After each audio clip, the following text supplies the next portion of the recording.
Hello folks, my name is Zungry, and I'm going to be playing some more GMTK games today. I've picked out a few that seem interesting, so let's get started. Alright, Killer Robot Jukebox.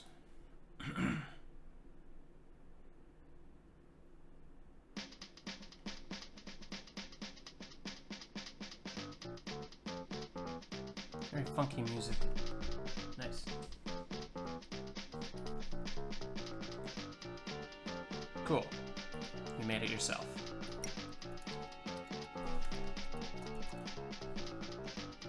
Okay, here's a huge junkyard just outside the door, filled with pieces of all the destroyed super killer robots.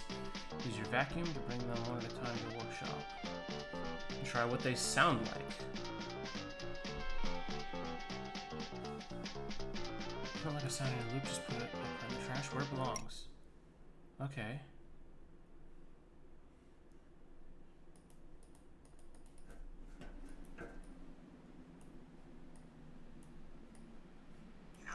Oh, I see. I'm bringing them to the vacuum.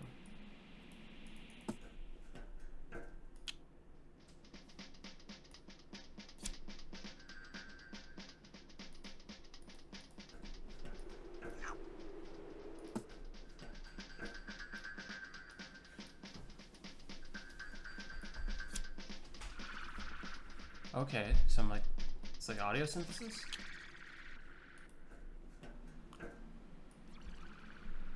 This is, okay. Wait, where's the trash? Oh, that's the trash. I see. No, it just throws them right back out again. Okay. So put that in there. I don't know which ones go to which body parts, though, is the thing. Because some of them, I think these all only seem to work in one spot each. I don't know.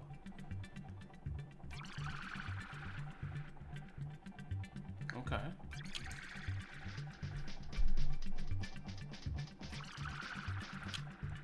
These drums don't feel like they match the... like, this is like kind of live audio, live looping synthesis kind of stuff. This sounds like big band or jazz drumming. I don't know. Oh, I see. They link up like that. Which of these are for the feet?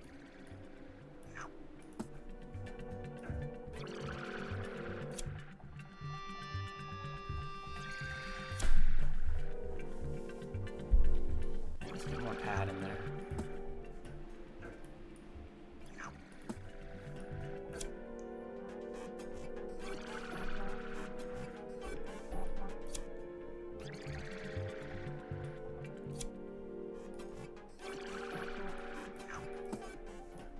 I haven't found any feet ones yet.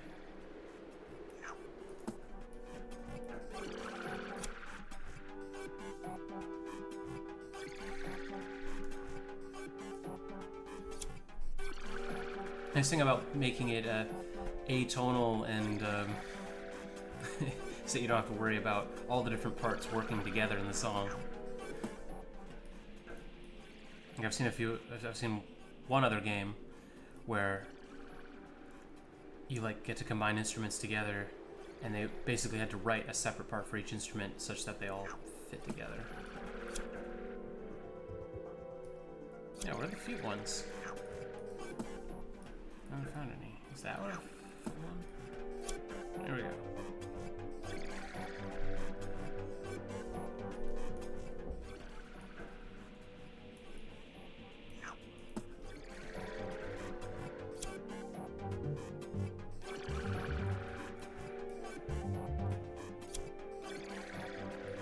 This is like the bass line.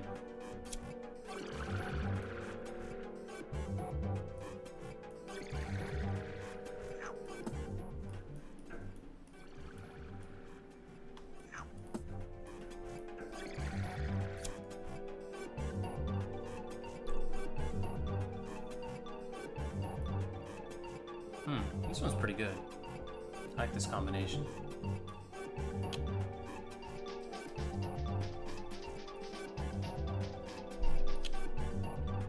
Definitely like it better without the drums.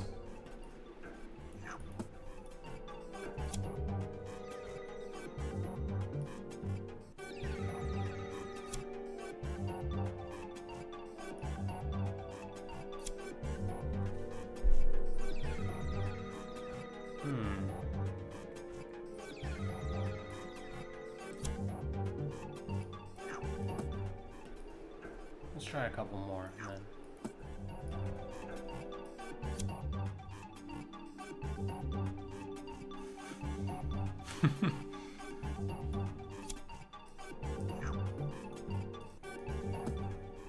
Let's try the mermaid tail, or whatever that is.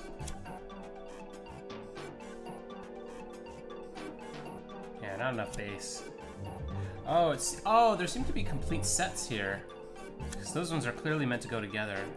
Let's hear what the dragon set sounds like.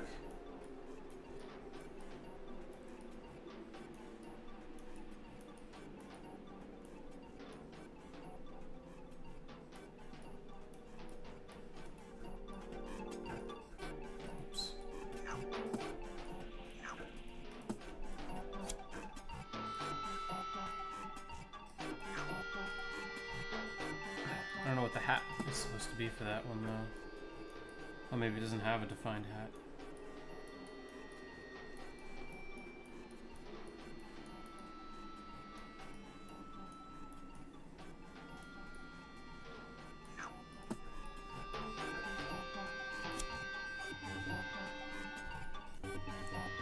Okay, that's pretty cool.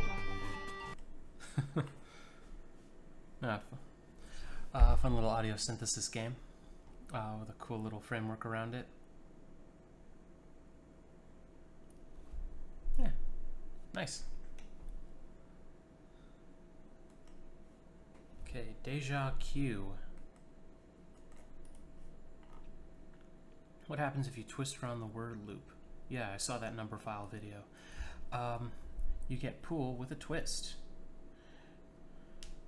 Pocket all the balls on the table while avoiding the ghosts of your previous shot. Okay.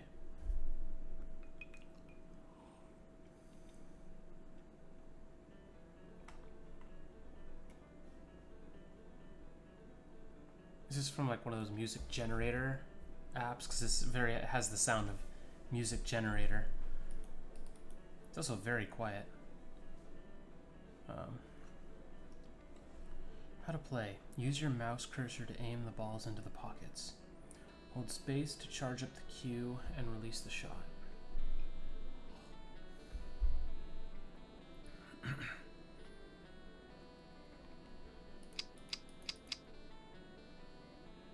I'll just leave them default, I guess. Use your mouse cursor to aim the balls into the pockets. Hold space. Warning signs will show up. Once you shoot, a trail of your last move will simultaneously appear. Colliding with the trail or pocketing a cue ball deducts time. Pocketing your other balls adds points and seconds to the timer. Collect as many points as you can before the timer stops.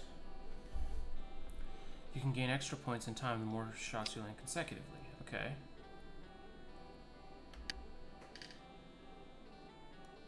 Okay, so what are these warning icons? What?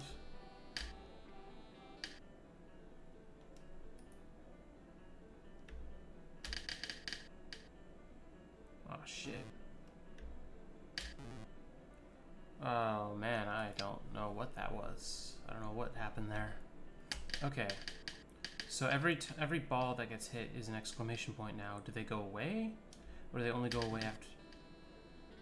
Okay, well clearly I hit an exclamation mark there. Then I did it again. So you want to be moving the balls, I think, because... Wait. Where do the exclamation marks get put? Where the ball started or where it ended? And why do some of them not have exclamation points? Oh, it's only the balls you hit. Wait.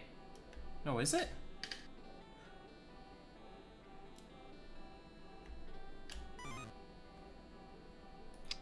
Okay, let's try that a few more times. Yeah, I mean, when you break, all the balls get exclamation points on them where they started. I see. At least I think I see.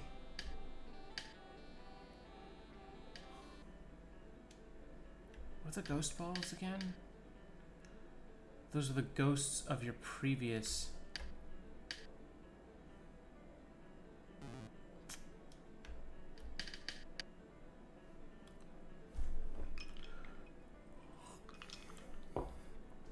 I'm not getting this yet.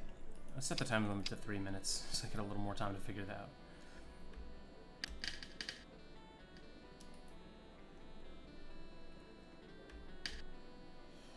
Okay, so the exclamation points aren't harmful on their own. They're just a warning of where the ball... What? Okay, how does the ghost ball relate to the exclamation point?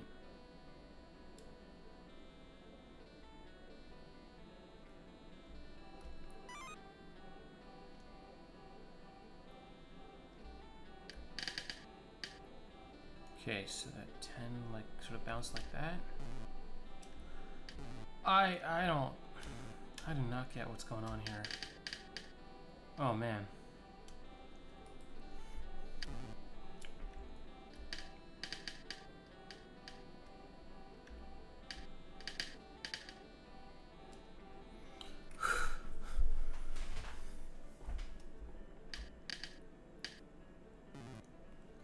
Okay, let's try this all over again, and I'm gonna keep better track of where my cue ball has been going. Okay, so here the cue ball went left and bounced up and off to the side. And am I just screwed here? No, I'm not. Okay, so yeah, it just replays your previous move, and you have to avoid that. Huh.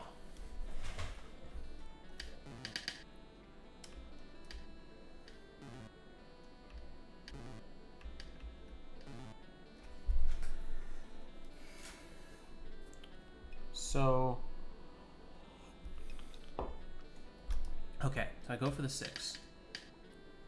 Those balls spread out like that, so I basically need to avoid the entirety of that central area over there.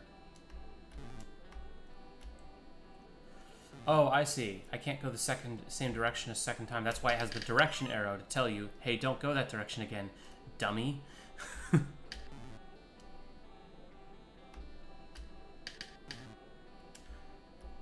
Pool is chaotic enough on its own without also having to deal with your past chickens coming home to roost.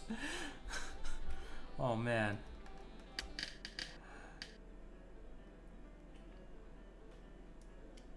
Okay, so let's not go that way.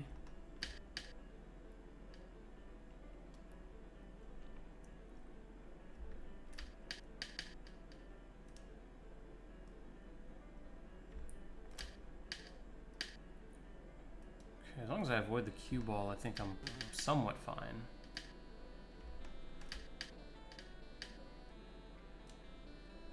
Because if I hit like 15 balls around,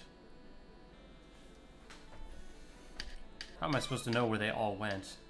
Maybe the killer strategy is to just try to hit as few balls as possible, which, hey, is the strategy in regular pool, I think.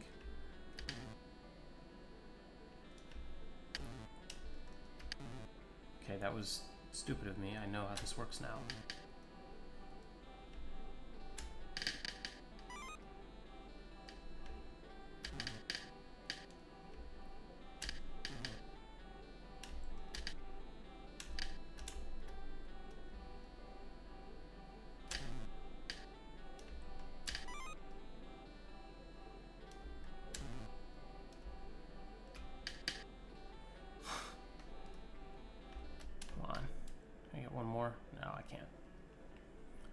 Okay, let's go back to 1 minute. Well, let's see if I can pocket all the balls in 3 minutes, actually. Try this a couple more times. See if I can't crack it.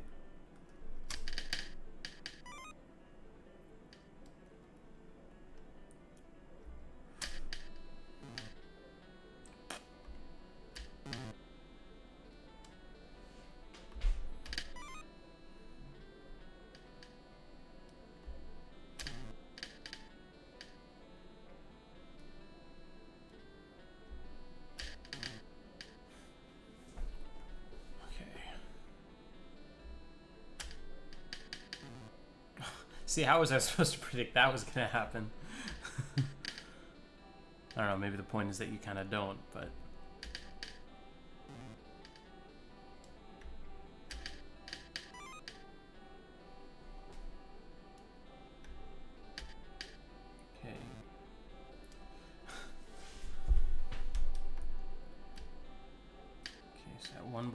like that.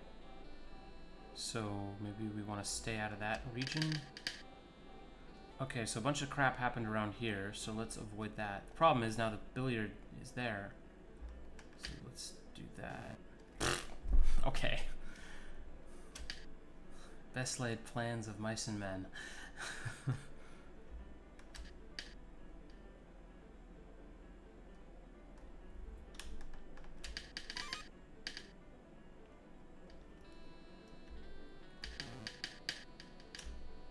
Maybe I should just be playing faster.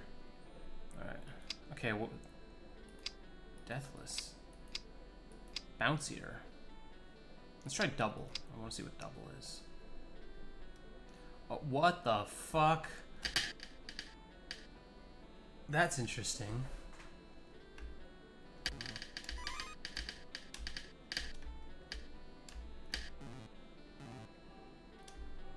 It seems way harder because I have twice as many opportunities to get time knocked off. Deathless. Oh, this is like the super challenge mode, isn't it? Iron Man pool. Iron Man loop, sorry. Ah, man. Couldn't have been avoided.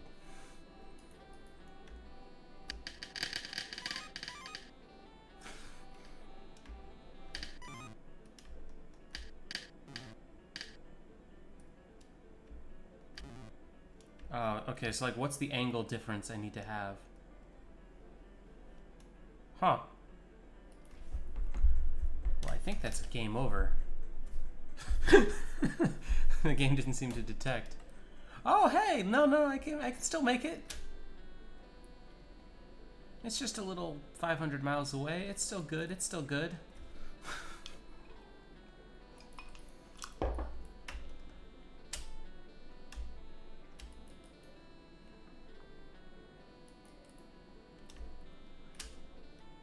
No, it's gone.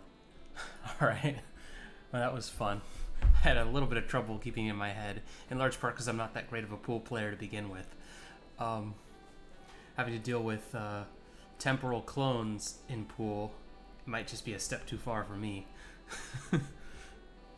That was fun. Alright, nice job. Feedback towers. Feedback towers. Right, this was like... Shoot them... You have to make your towers shoot each other? That seemed interesting. Let's see if it is.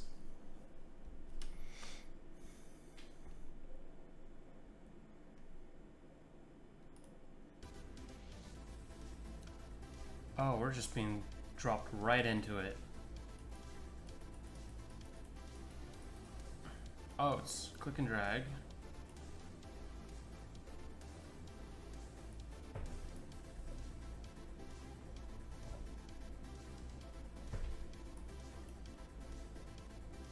Shoot him.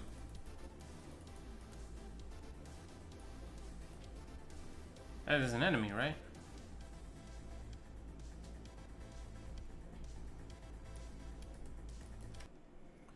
Okay, let's try this again.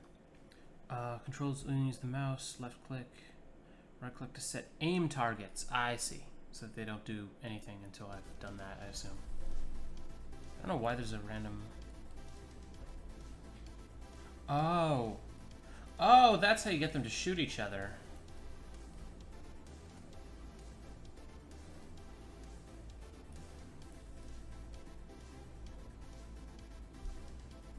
I thought it was going to be like you have to place them in such a way that enemies walking through them will cause a few of your other towers to get hit in the crossfire.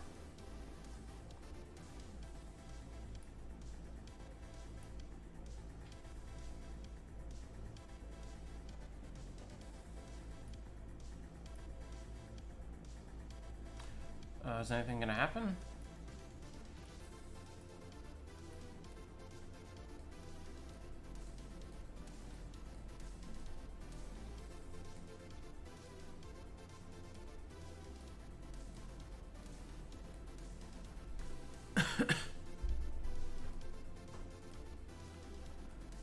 Oh, so this guy shoots my other towers.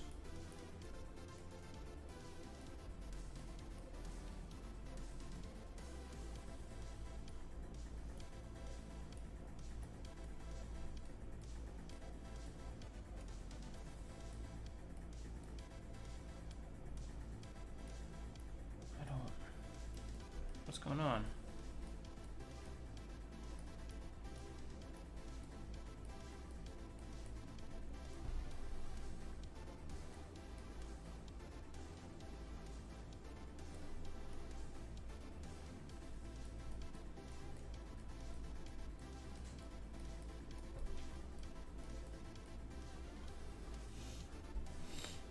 Oh, okay. I suppose that works.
Is this the intended way of doing it?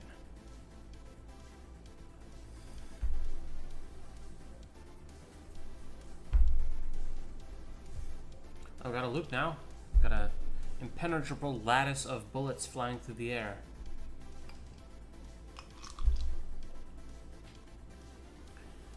Do these enemies actually attack by towers, or do they just sort of walk around? They don't seem like they're hurting anybody. I don't know why we're trying to kill them. I don't know, I'm just following orders. It's what the tutorial told me to do.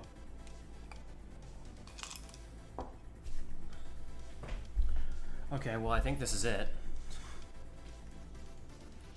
I don't see, well, I guess more enemies are approaching now. Maybe we'll wait a little bit longer to see if something else happens. Okay, while we're waiting, yeah, I feel like this could be an interesting mechanic, but, you know, this is just not doing that much. You know, in tower defense, you kind of need resource management.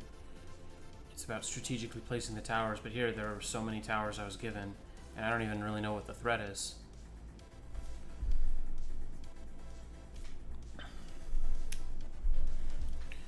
And it was kind of confusing at the beginning, figuring out how to even get the towers to fire in the first place. Especially when their meter runs out, because I feel like there is a failure state where if you just run out of energy on all of your towers, you could just lose, and or not have any way of building up more energy. That does sound like a cool mechanic for a tower defense game, is like if a bullet misses and hits another tower, like it's recycled into that tower or something. But instead it would just, you know, because usually in tower defense games the towers auto-aim. So what if you could strategically place the towers in such a way that when it auto-aims, the bullet just happens to whiz past an enemy and hit another one of your towers, and there's some benefit to that other tower for being hit. Okay, well, yeah, I'm guessing this isn't going to change from here on out. So, yeah. Cool.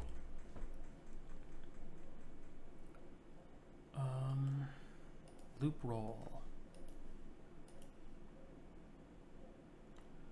R to reset, T to play.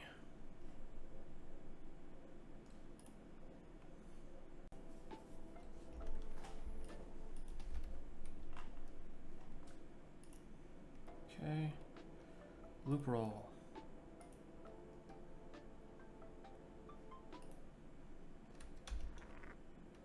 Okay, so physics game.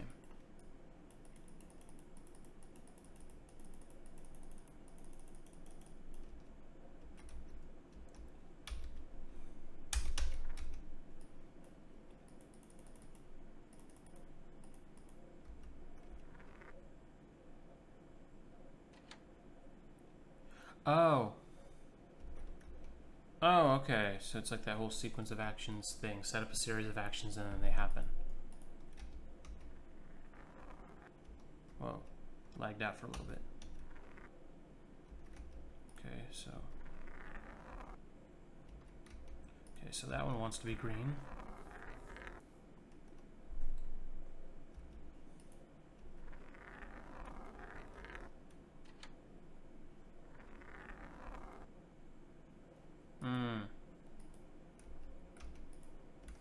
So the goal is to, oh, I see, loop it around 3 times. Okay. That's how the loop mechanic comes in.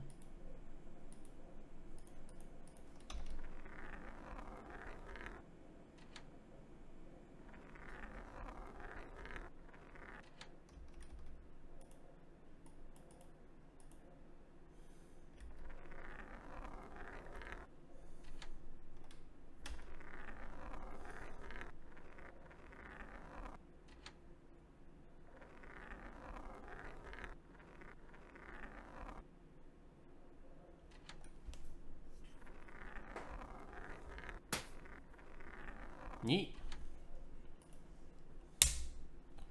Okay. So we want green on the first one.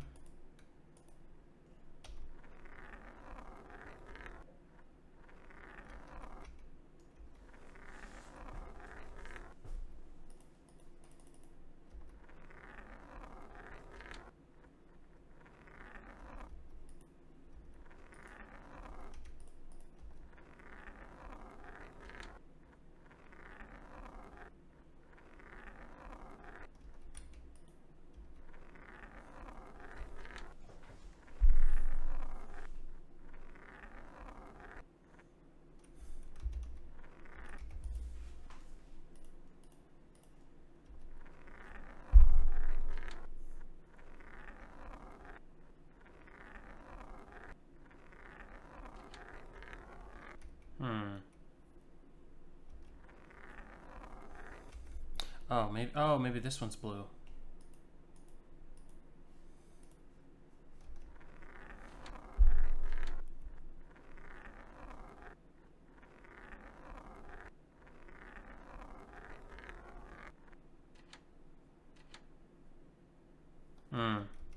Okay.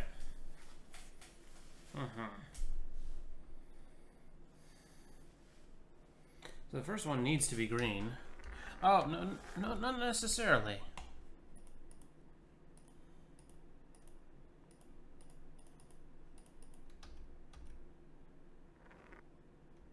Okay.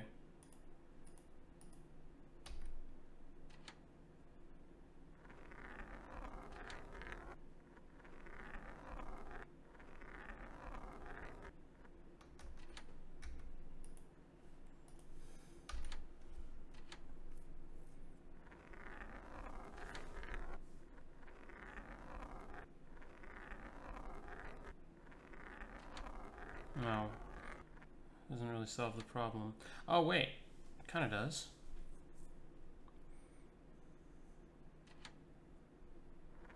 Is this really any better than my original solution? Would my original solution have just have worked if I had just left it well enough alone?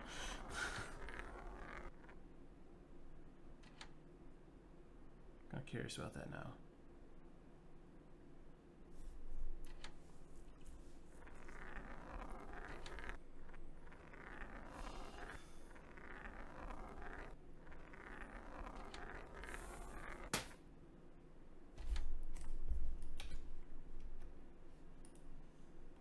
Oh, well.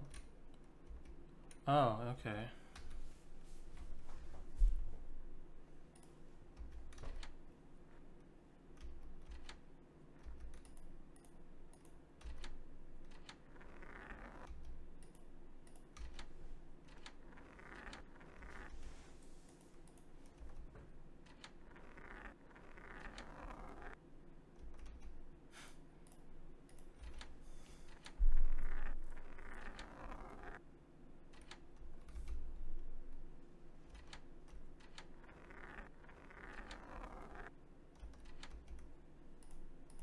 Oh, I see.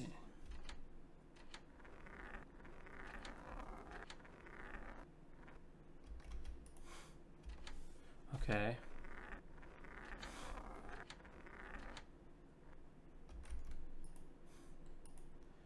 Blue. Green.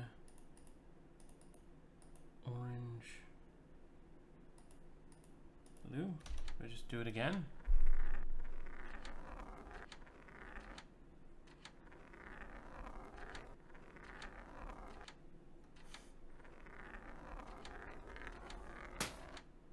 Cute. I mean, it was just kind of trial and error. I just kind of randomly, I kind of just randomly tried stuff until I lucked into the solution. I don't think I ever felt any aha moments like, haha, this is the way I do it. In fact, actually, why don't I go back to that second level again? Because I'm curious, would my original solution have worked?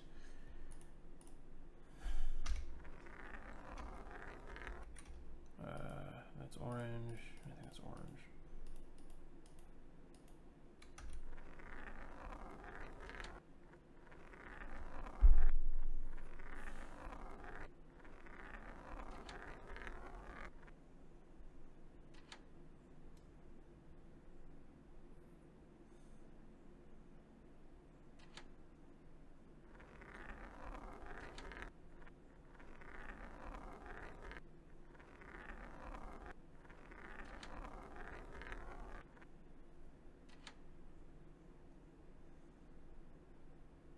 Yeah, this would have worked. I just didn't have faith in it because I didn't think of just letting it sit in the elevator.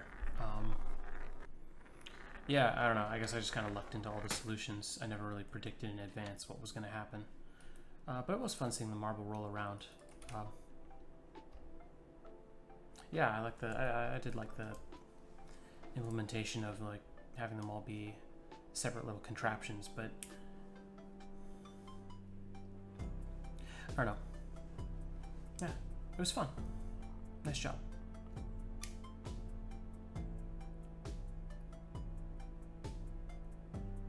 Yeah, solution can be a little random. Oh, I see. They just mean like the system is a little stochastic. Yeah. All right. Play various instruments in a digital audio workstation and recreate a piece of a music loop. Don't miss the timings on notes and don't press the wrong notes. Figure out what order of notes is the correct one.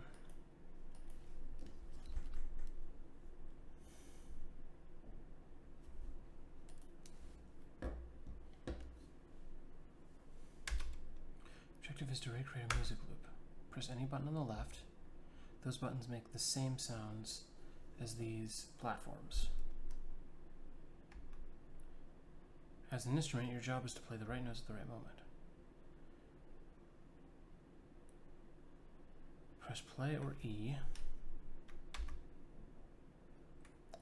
Q.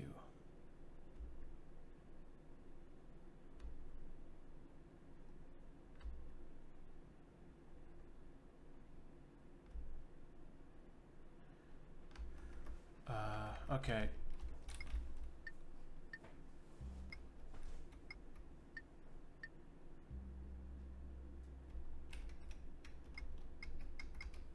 Okay, what the heck?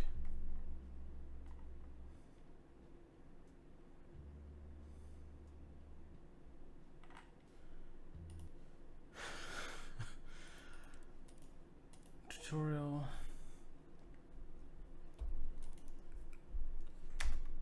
Your objective is to recreate a music loop. Press any button on the left. Those buttons make the same sounds as these platforms. What do you mean platforms? Is this a platformer game? As an instrument, I'm an instrument now? Your job is to play right notes at the right moment. Press play to hear what to play. To reset or stop listening, press rewind.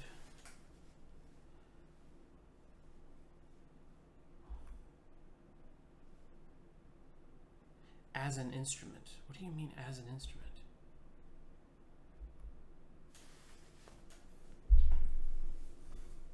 After successfully completing the course as an instrument, you'll have to complete it again, but as a different one. When you successfully complete a whole course as each of the instruments, you will finish the first music loop. If you're ready, record your actions. Press record. Oh man, this is a lot of information. Okay, A and D. Okay, so it is like a platformer? Yeah, so there's a jump button. A and D. Press jump. Smash, down arrow. Hang.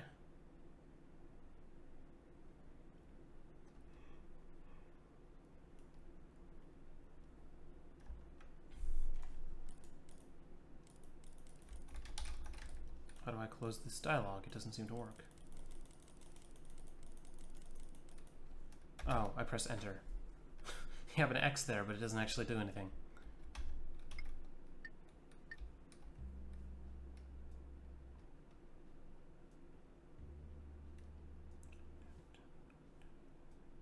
One, two, three, 3, 4, 5, 6. 1, 2, 3, 6. 1, 2, 1, 2.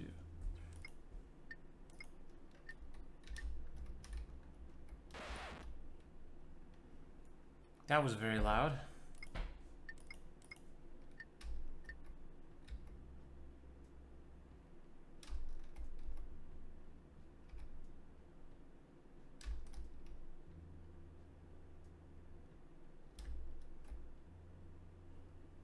If it's hard for you, turn on easy mode to know the correct order of notes. Does that mean I failed? It's telling me I should switch to easy mode. Oh no, I got... Oh my god.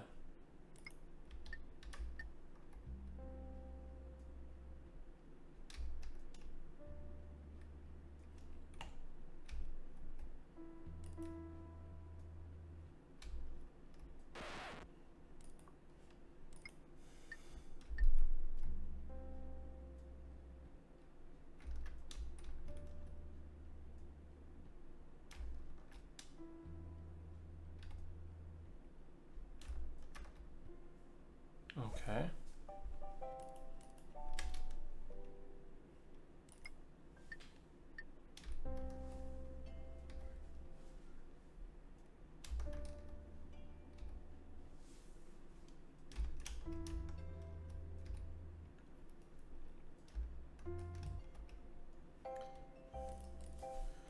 Usually in a rhythm game, you try to do the action at the exact time, but you don't really have control over the exact time that the note plays, because it's about when you land, and I don't know exactly when I'm gonna land in a platformer game.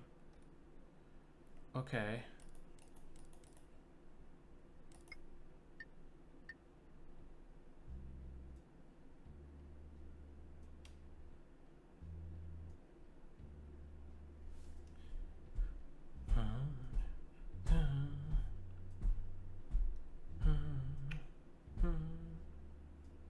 Okay.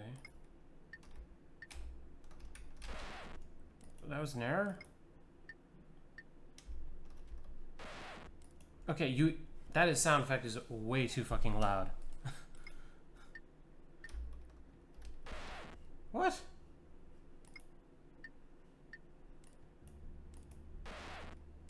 I feel like Dennis Reynolds in that one episode of It's Always Sunny with the when they go on Family Feud with the alarm. This doesn't represent me. I am a musician, so I feel that this doesn't represent me. What the hell is going on? What? Okay, so I landed on that platform.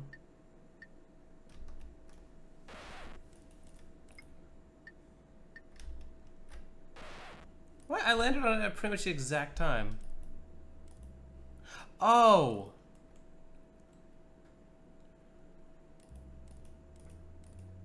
I didn't realize there were that pitch mattered.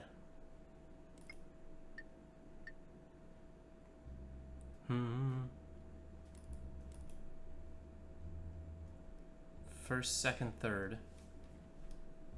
So I have to figure out my way through the level by... basically learning by ear this song here, and recreating it on the platforms. Yeah, this game sounds like it's pretty difficult if you're not a musician. Okay, wait, stop. Shit. Okay, so first, second, third, second, first, sec. That's the fourth, I think. That's like third and second. Oh, that's the tritone. Okay. First, second, third, second, first, tritone, third,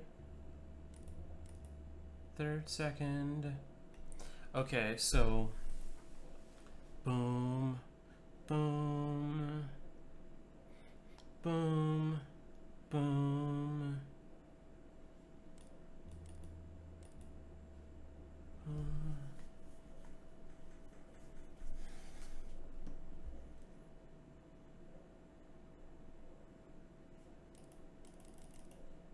Be nice if I could click on these to hear what note it is. Let me listen to that one more time because I can't remember the order. First, second, third, second, first, tritone, third, second. Okay, let's try that.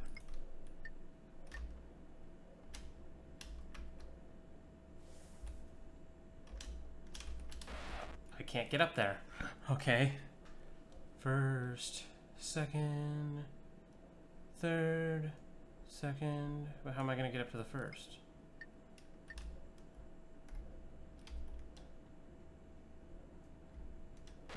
No, I'm in there. How do I get to that one? Yeah, maybe you should have made the first level a little easier. I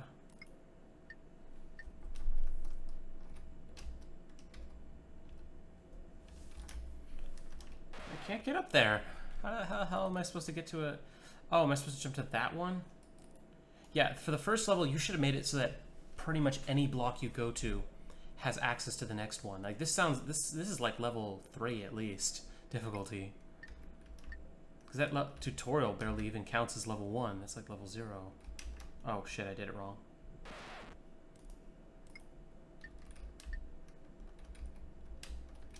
What?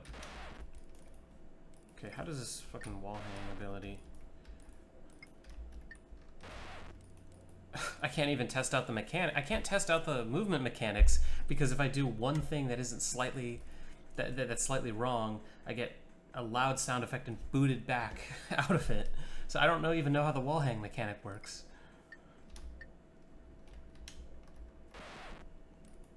Oh, did I do that too early?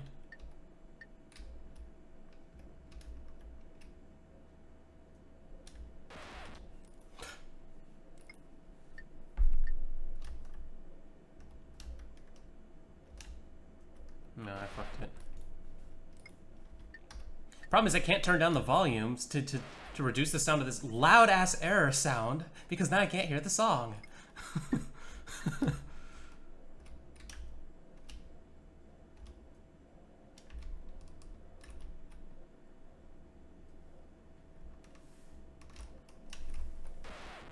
How does the wall jump mechanic work? I don't know.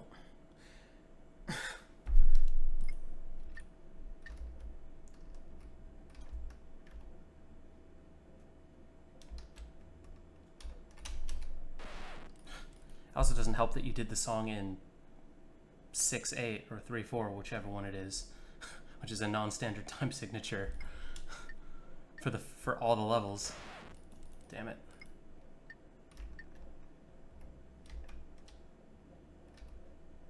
Oh shit, I did it wrong.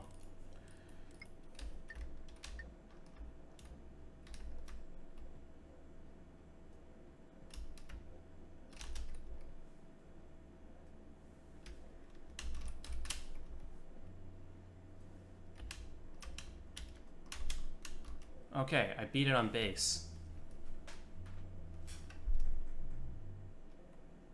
Okay, what's it on piano?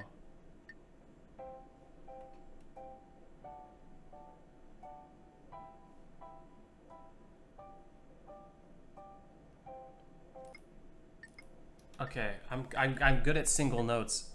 Chords, I'm a little shakier on for ear training.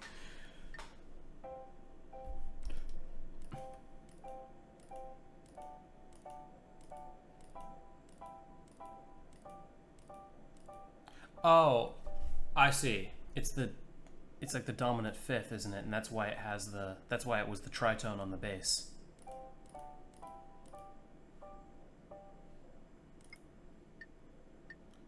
One chord, two chord, I think.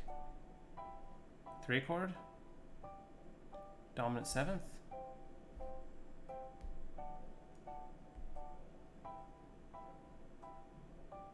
Okay, so it's just 1, 2, 3, 5. 1, 2. Okay, 1, 2, 3, 5, and 1, 2, 3, 5. Okay.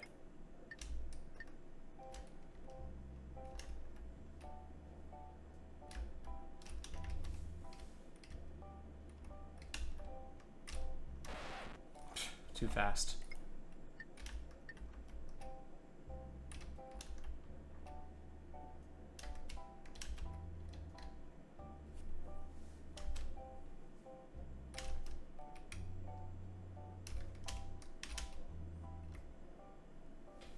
Cool.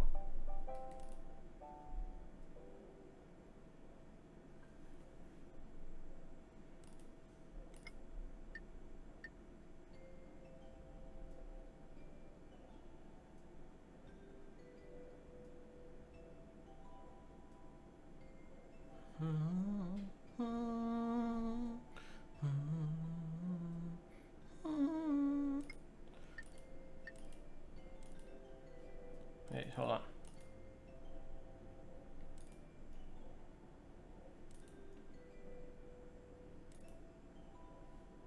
Hold on.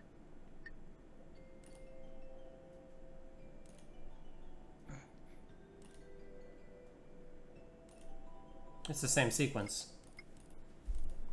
You're just having me do the same thing again.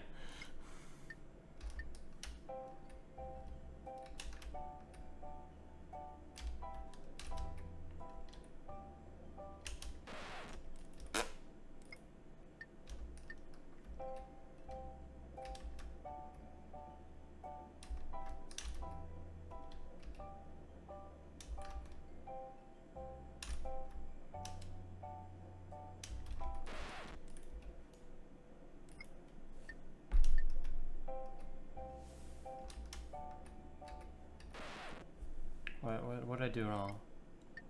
Did I like collide with it a second time?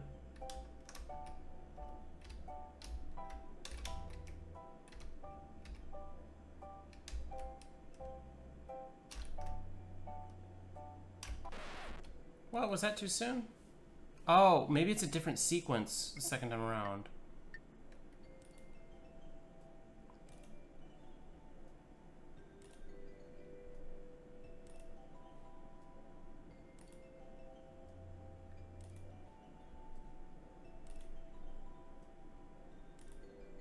Okay, yeah, then it goes 4-3 instead of 3-4. Okay.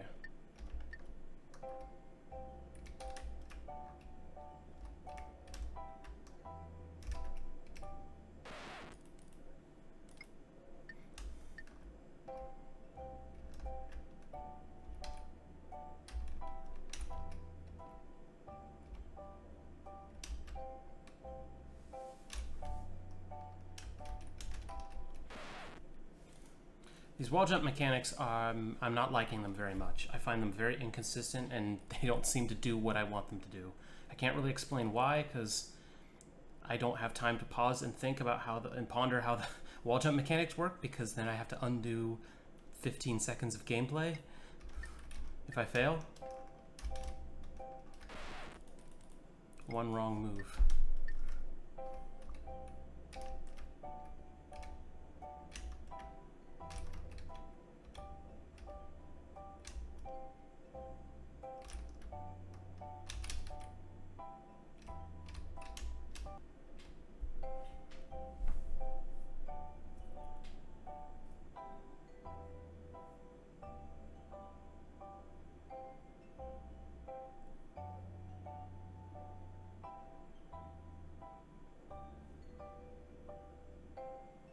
Is that the whole game? Okay.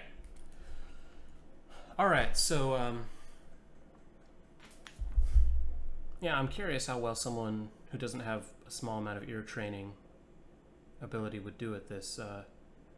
You know, this isn't the hardest ear, you know, playing by ear exercise ever, because it's only 4 notes, and it's a pretty simple progression, but,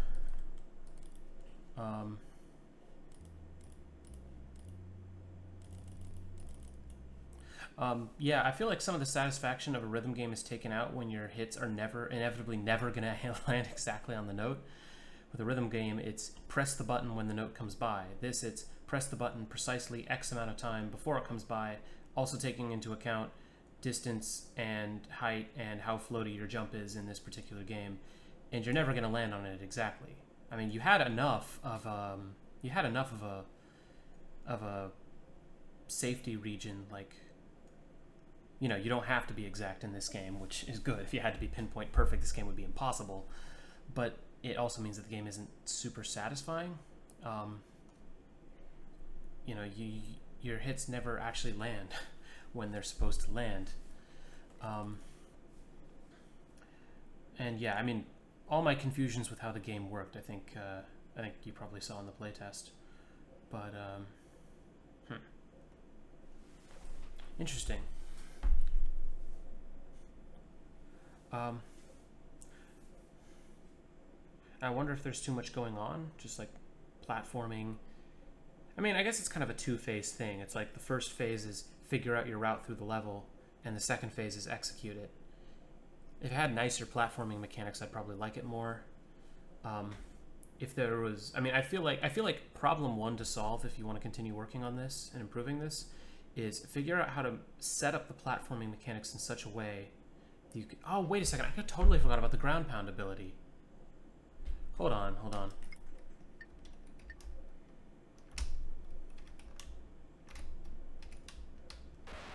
Okay.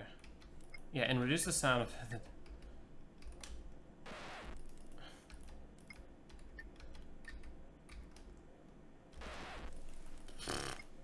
Okay. Oh my god. I've apparently completely forgotten how to play this game. That's not even instant. That's actually a very slow ground pound, so never mind, my point still stands. You have to figure out how to make the platforming mechanics work so that you actually can hit it right on the nose, because that's, I think, just what is necessary to make a rhythm game satisfying.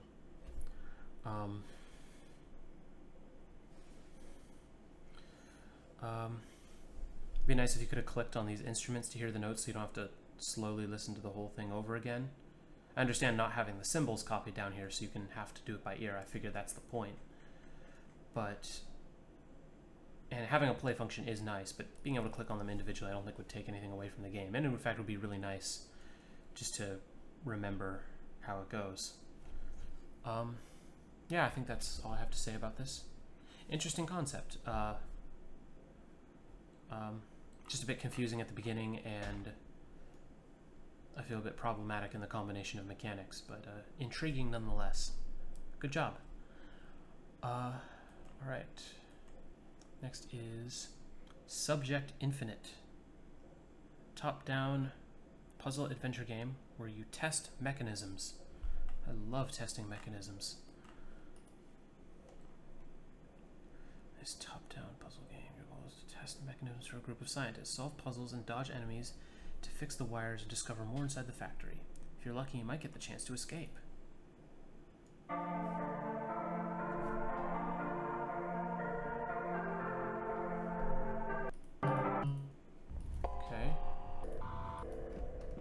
There's no full screen.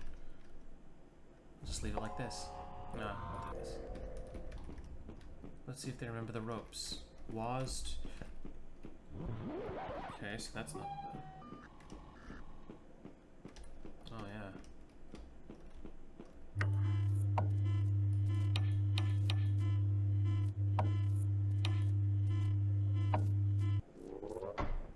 Okay.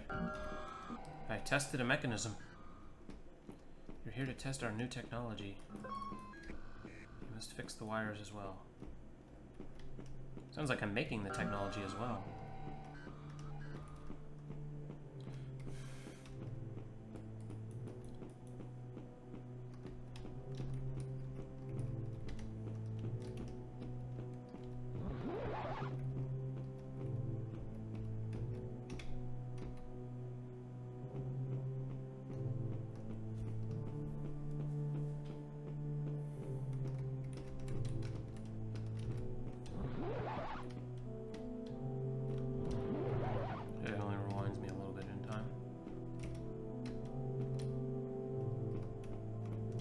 So that's like a super speedy booster that I can't get past.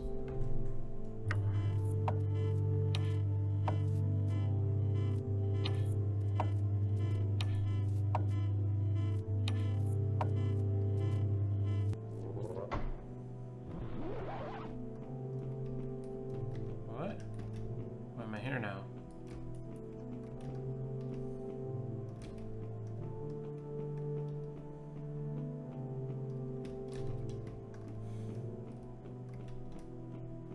Sprite work is pretty cool. I really like the environments here. Oh, did I unlock this? Is that what happened?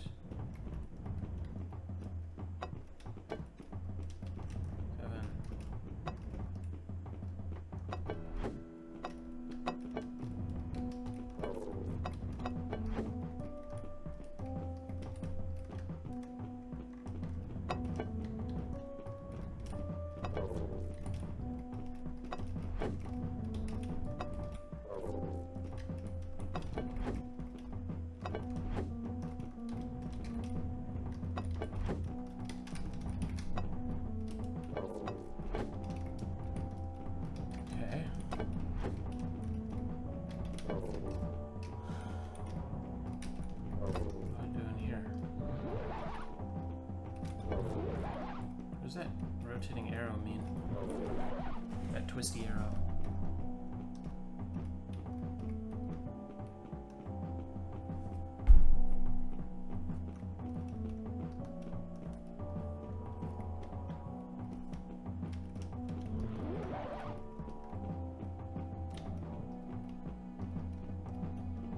I'm having a hard time telling what's a wall and what's walkable space. Like, I would think, like, yeah, wasn't that a floor in the previous room, but now it's a wall?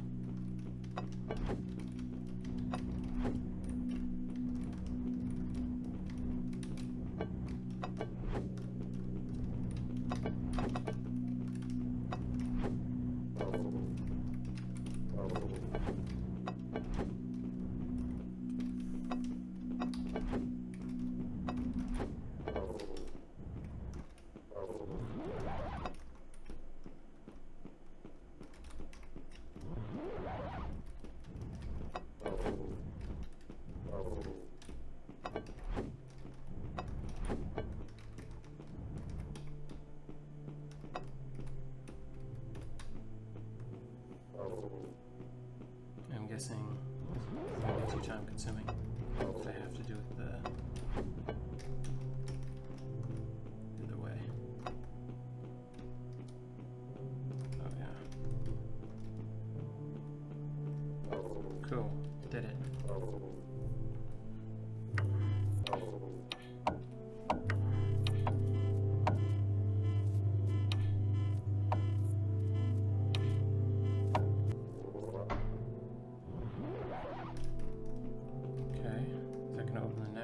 Yeah, it did.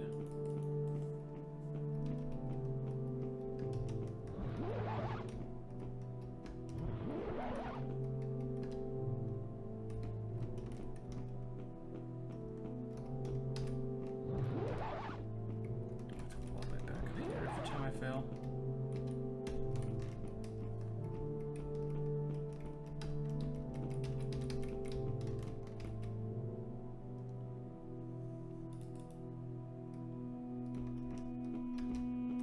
This is really nice sprite work. If you guys made this, then great job. This is like, these are excellent color palettes. I really like the environments here.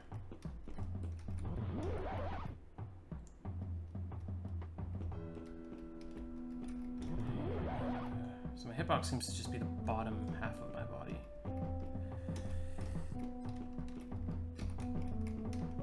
Okay.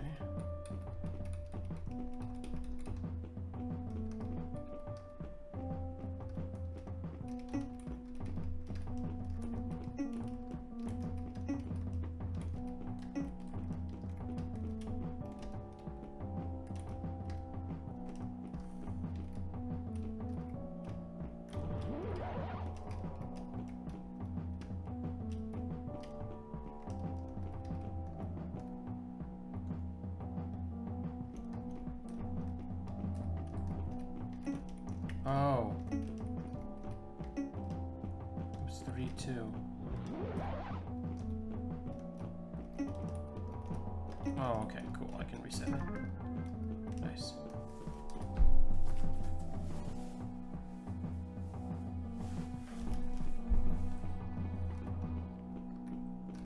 Okay, I'm guessing this is going to be doing something similar. 1, 3, 4, 2.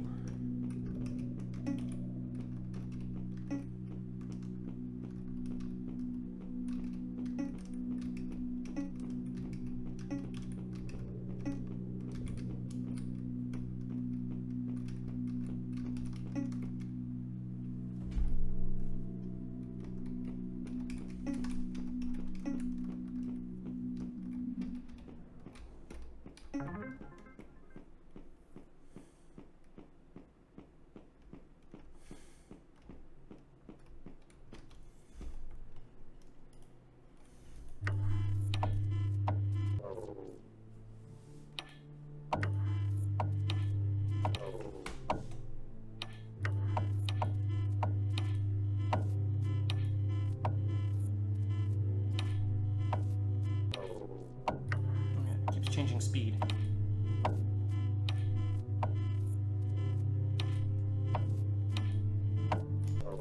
Damn it.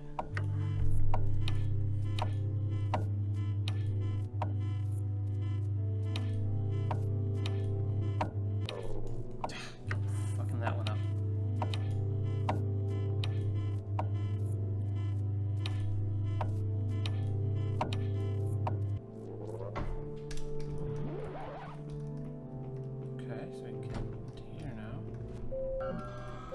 Unfortunately, we have no more use for you anymore. Is there some sort of puzzle I can use to... I didn't do a whole lot, so I don't think you had much use for me in the first place.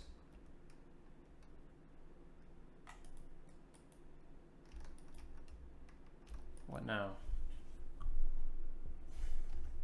Is that it? Does fade to black mean I win? Or did I get the bad ending?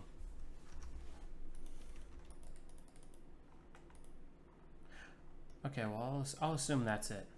Yeah, I really like the mood and atmosphere of this game. I thought you did I mean, graphically, this game is very impressive. Let me just check to make sure.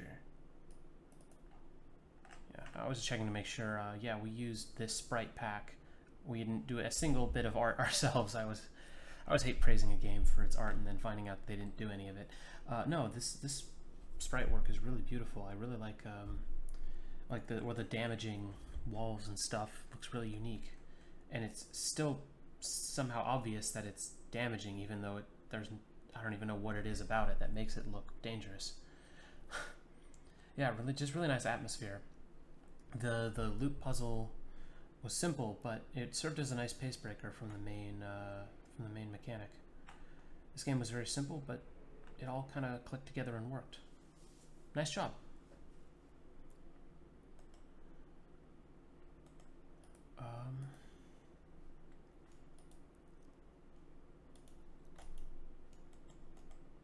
Okay, task of the spell looper.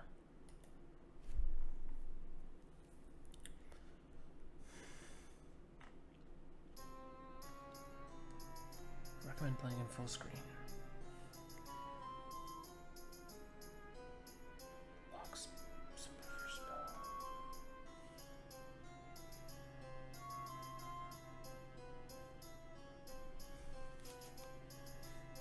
They're saying they didn't use ChatGPT for their writing. That's good. That's very good. I don't want to read ChatGPT writing.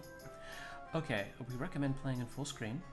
Controls, left click to progress, tab for hints, space. I don't know what this means. Lock symbol for spell. I'm starting to think that when you're writing a tutorial, I'm going to keep this for my own reference as well when I'm writing a control tutorial. If the text doesn't make sense to someone who's never played your game before, it's probably not worth putting in your list of controls. I have no idea what lock symbol for spell means, having not played this game before. It may as well say rotate Glortians. I don't know what that. I don't know what this means. So knowing that, all I get from this is that space does something. Cool. Mouse tab space. Cool.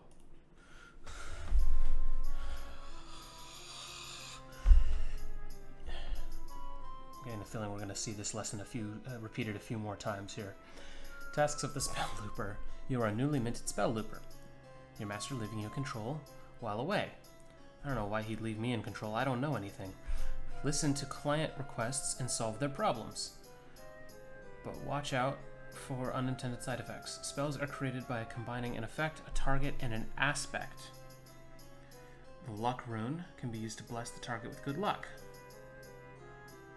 Is that the effect, or is that the aspect? The target will target the caster. The normal aspect applies. Oh, okay, so it's the effect. Effect means what you're doing to them. Target is who you're doing it to. And the aspect is, I don't know, just like a buff or debuff.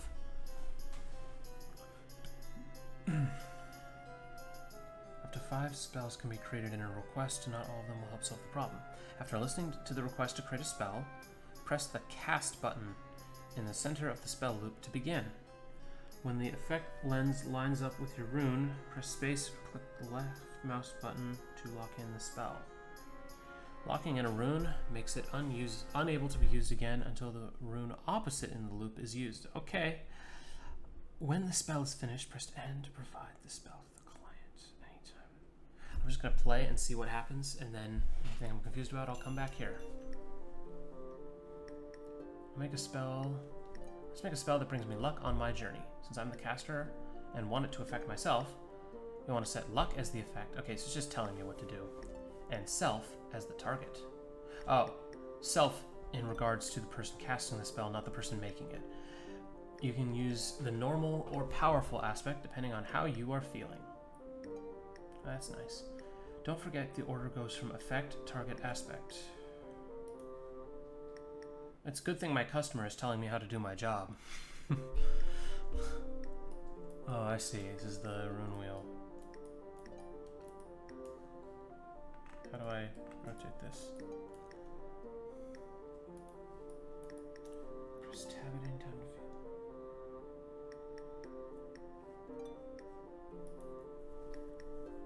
Charisma, death, hate. Corrupt. Is that like the fermented spider eye from Minecraft where it inverts the effect? Press tab to view the runes. Press the start button in the spell room.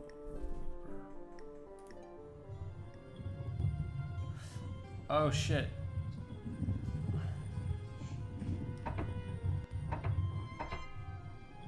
That's not what I wanted. So luck is the effect. What's lucky? It'd be nice if this opened a little and closed a little faster. Luck is the arrowy thing. Come on. Papa needs a new pair of shoes.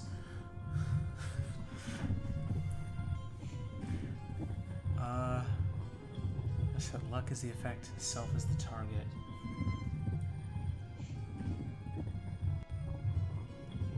Organization.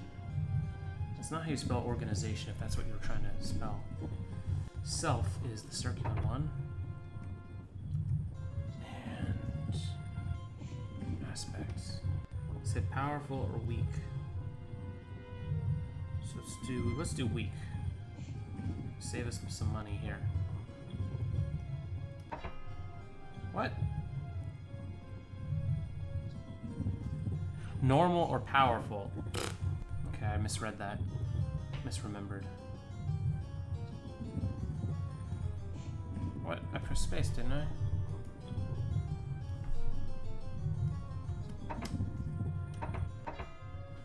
Oh, wait, are those used up? Oh, useless chains can restore opposite runes. Well, shit. So I got it almost right. So I have to do this one. Shit. Okay. Then self is this one. Then normal is square. Wait, actually it doesn't matter at this point. I'm just trying to... Well, shit. I was fucked no matter what I did. Another nudes. Love enemy pure. Drum sound for a wedding. Luck self weak. Man finds a coin on the ground. This is a good omen. Oh, did they come up with possible results that could happen for every single one of these fictional spells? Drum sound out for a wedding. Seek man strange. Someone finds a worm. Prophesy and warning of the earning or what? Death, weather, corruption.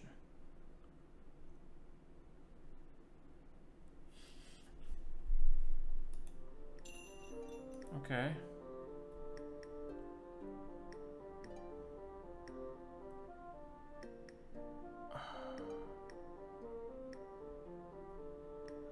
Oh.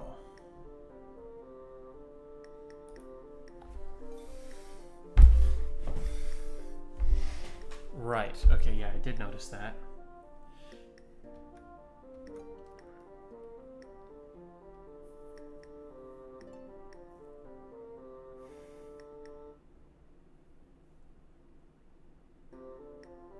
Restore the self rune.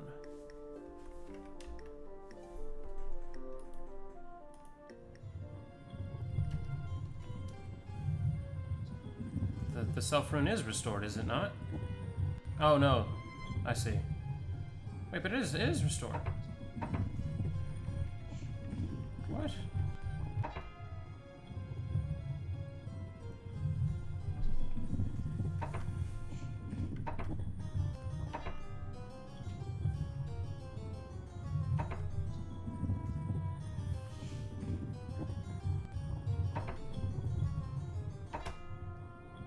Okay, self rune's restored.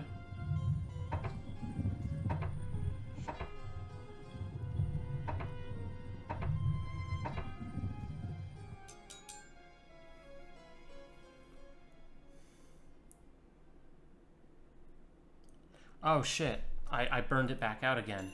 Wait, no, yeah I did, okay. No, but I failed the mission, man. You didn't change the dialogue based on how I did on the mission. Or make me repeat it if I fail the mission. If you use the ward in your last task, you'll have to reactivate by casting a spell of luck on another target first. So I just need to... So I can cast a bunch of random spells. All that matters is I need to get the things needed to cast this spell back. Okay. You can you cast a spell to give me safety? Okay. Self?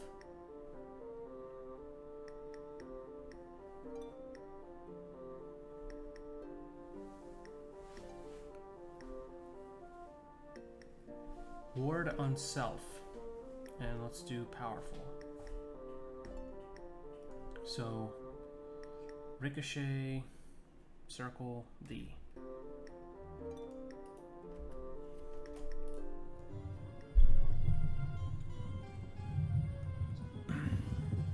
Okay, ricochet is open, circle Wait, circle is open. What are you talking about? I didn't burn it out. In fact, all of these are available. Ricochet.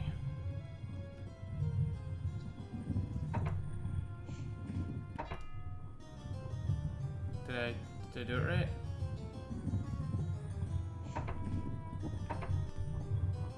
I don't know what I'm casting now.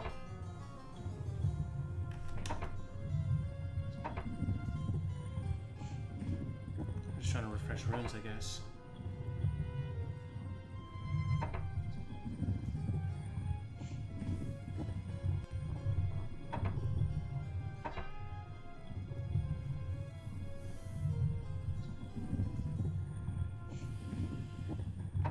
Death?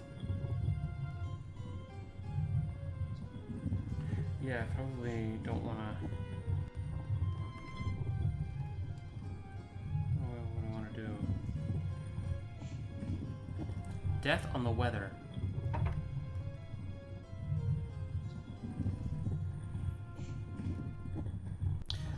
We're going to cast a normal death on the weather. Not some crazy death on the weather. Okay, I did it this time. Smart enemy weak. Farmer forgets to plant crops. Wouldn't that... My interpretation of weak, it would seem to me that weak should make them smarter, but just not by very much. I mean, that's what luck weak did, is it made them very slightly lucky just by finding a coin on the ground, not majorly lucky. So why would... Not that any of this matters for the actual game, I'm just wondering how it works in this universe. Luck, object, strange. A 111-year-old vanished, leaving behind all possessions to his nephew. Death, weather, normal. Life, weather, normal. I don't remember casting that one. Citizens warned to stay indoors after spate. Yeah, when did I cast death? What? Life? Oh. Life, weather. Oh yeah, I did cast life, weather, normal. People have come to accept that you do need some rain for the crops. Death, weather, normal. Ah. Yeah, but weather's the target.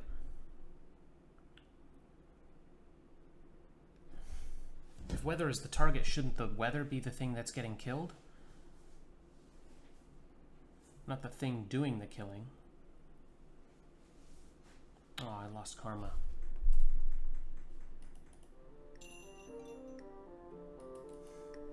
Final task before I head out. I prefer the weather be good, and the shop I'm looking for is hard to find. Can you create your own spell that'll help me get there?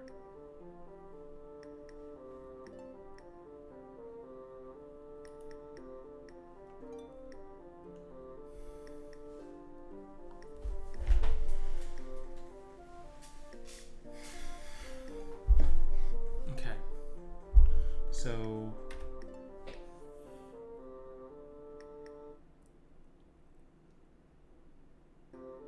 Luck, weather, powerful.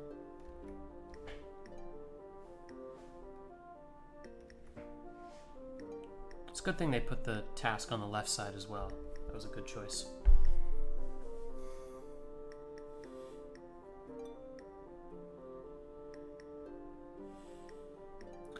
I see, I'm creating one big spell here, not two separate spells.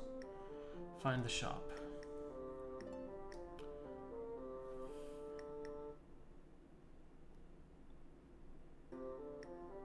Seek. Seek organization, normal. Okay, so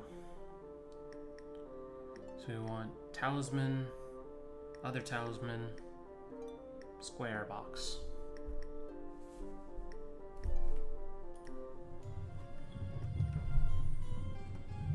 Talisman, other talisman, which is locked right now.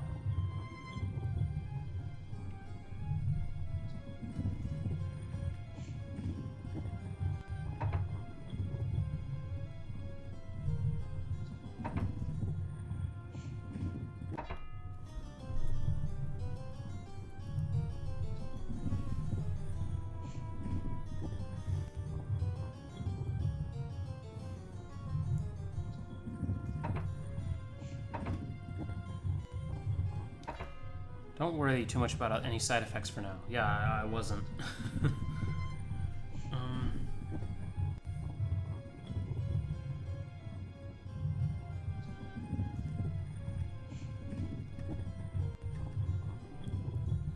And what's the other one? Find the shop. Oh, wait, I already did that one. Oh! Wait, seek... Wait, should it have been seek self?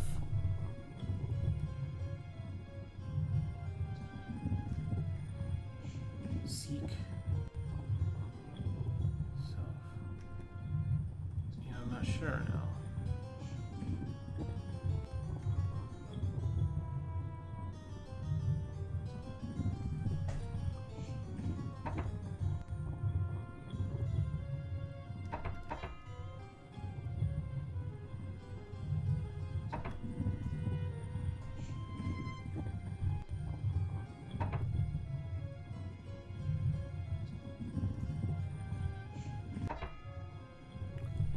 Improve the weather.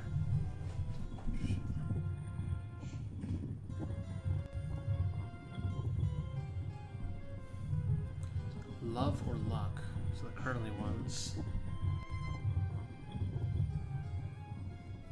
which I think are both locked. Oh. No, but weather is locked, so... wait, that comes around.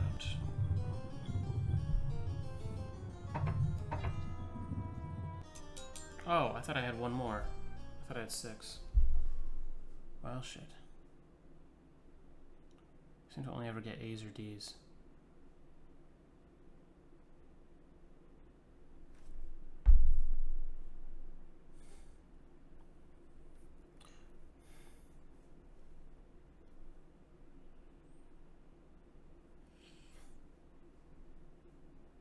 What? Seek self powerful. Man tracks and finds the killer of their dog. Justice will be served. Okay, but that didn't...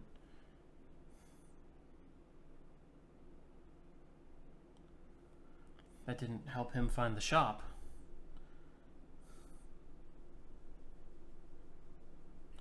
Okay.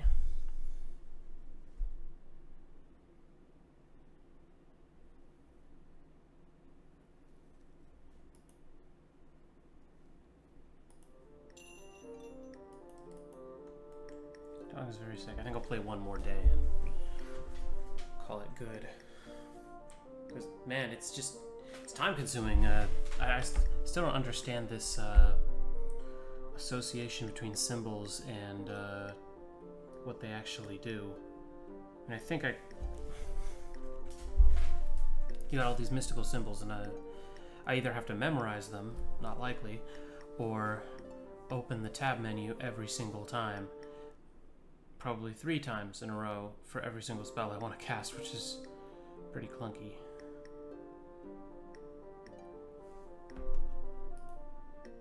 Okay. Dog is sick.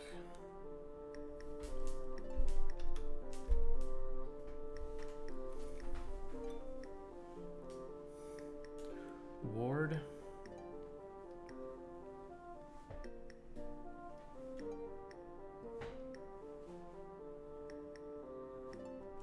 Cold animal pure.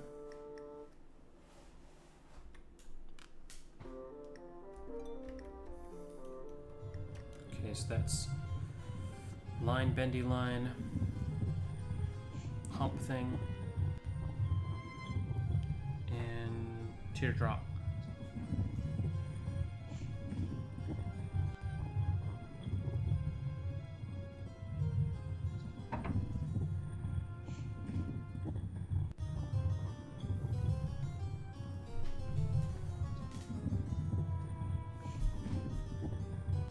What was the second one? Oh yeah, animal. I'll just restore a random rune then. Same here.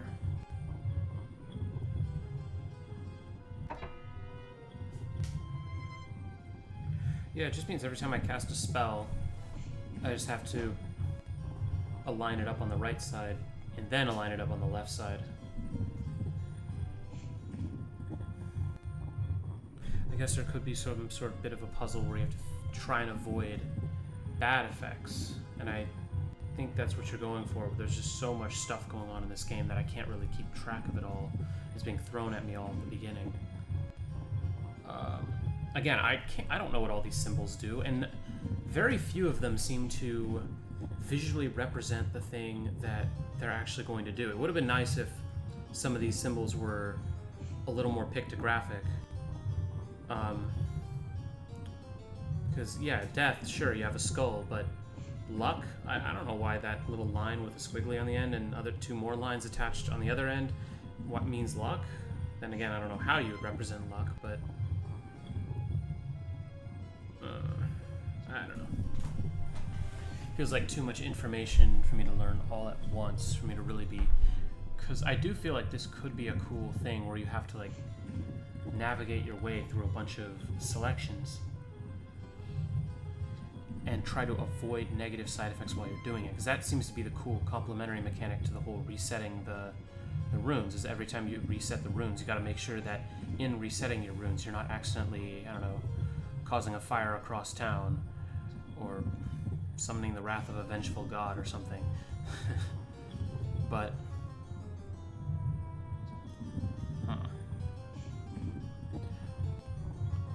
I just don't want to have to learn an entirely new language, or again keep opening this slow tab menu every single time just to check on that. Okay, what was I doing here? It also doesn't help that everything's spinning around in weird directions. It kind of breaks my concentration a little bit. And it's not really a reflex challenge. This isn't that hard of a reflex challenge at all. Okay, cold, animal, corrupt, I think. Oh, shit. Which of these did I want? Oh, the teardrop one. Pure. I want to make it pure of a cold. Okay, let's end it. Let's see how I did. What? Cold animal pure. Naked mole rat freezes in freak storm. Oh, okay, so it makes it cold. It doesn't cure it of its cold. I thought it was going to be like, purify it of its cold. The animal gets a cold, but then it's purified of it. That was my logic anyway. I guess it was wrong. Help me find my toy horse. I lost it somewhere in the fields. Object, seek. See, I honestly do not know what any of the augmenting one, the third ones do. Is that gonna change like the quest? Like, why is it that like you know, if I use powerful instead of normal, does she not find her toy horse because and she gets mad at me because she actually found her lost diamond ring instead? I don't know. I don't know what's gonna happen. I don't know what pure means. How is pure different from normal? I cast the spell in a pure way, I cast the spell in a normal way. Corrupt and strange. Does corrupt invert it? Or does corrupt just like make it worse? Well, what's the difference in corrupt and weak? Yeah, I don't really get it. And based on what I've seen from your little dialogues, they don't seem particularly consistent on these matters either, so... Okay, let's do what makes sense to me for finding a toy horse.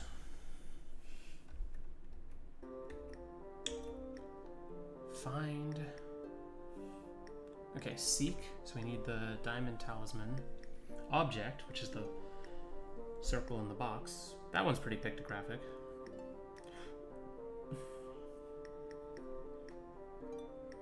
And I'm just gonna do normal, because I don't know what else to do. Okay, so talisman.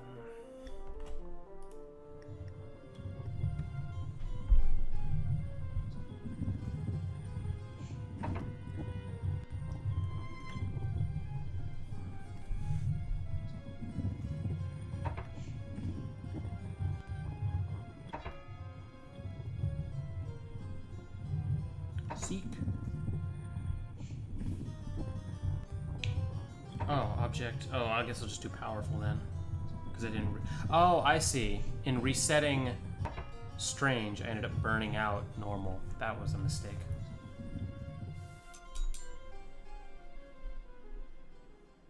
okay. So that made sense.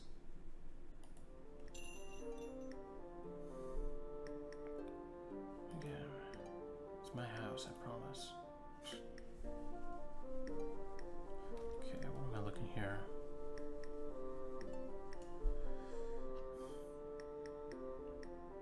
Hate. Which of these lets you get back into your house?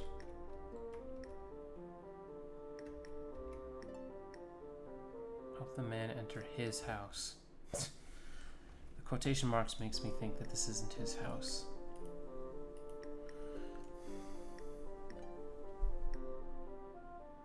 You know, maybe I don't want to be aiding and abetting criminals. So, tell you what I'm gonna do. I'm gonna fix your problem, guy.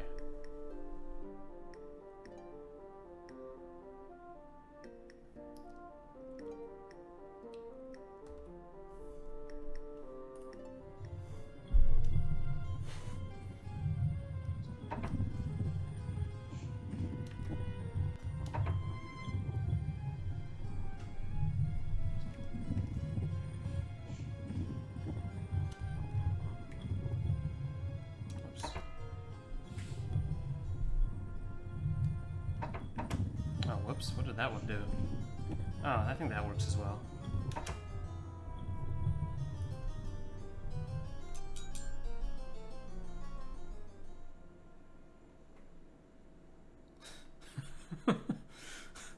I'm the judge, jury, and executioner.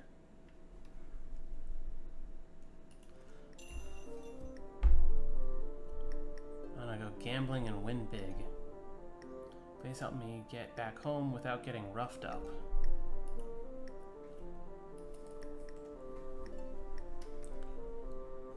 It sounds like I'm just the mob now. Like Tony Soprano here.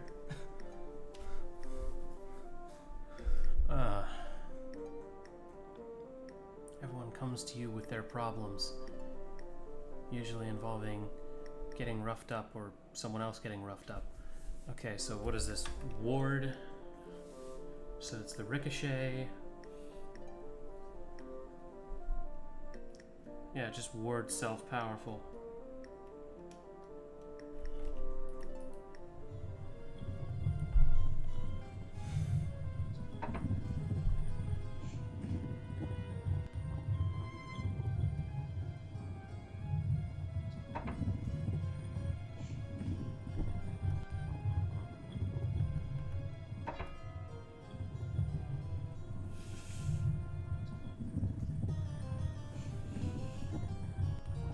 Okay, I see. Okay, so there's kind of a limitation in this wheel system, is that really every time you use a ward, you're just toggling it with the opposite side, because it's impossible to reset.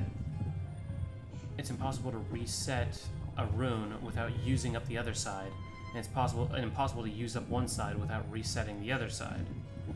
So it just basically means each rune has a counterpart, and okay, that simplifies things a little bit.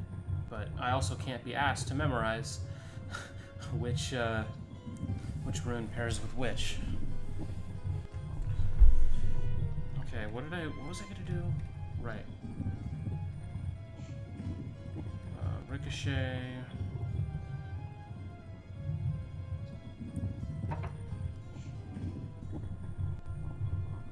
See if I could learn these symbols one at a time by like upgrading from smaller and smaller wheels. That might be a little nicer. Okay, ward self is circle.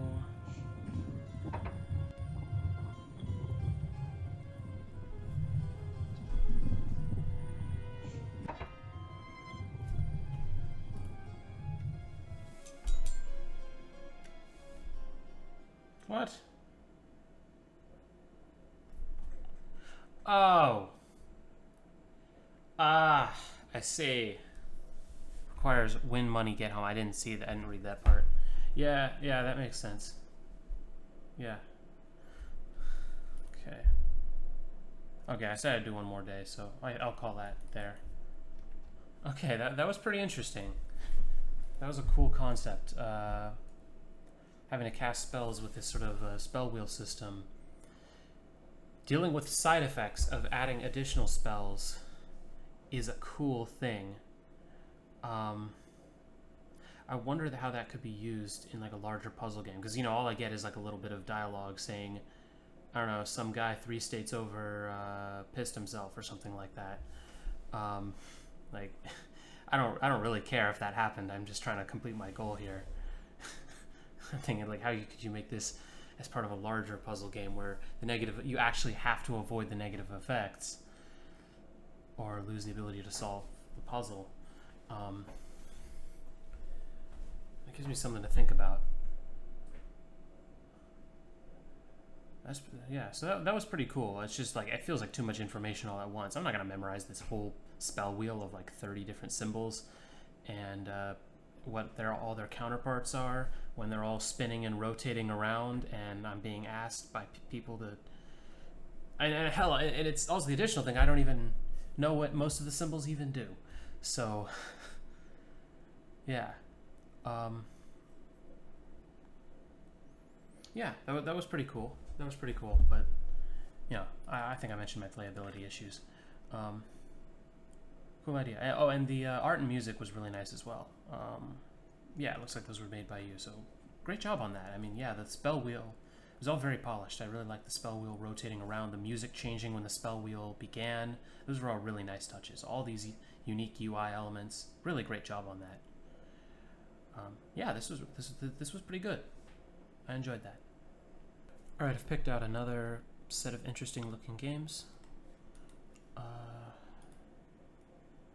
Snake Snack.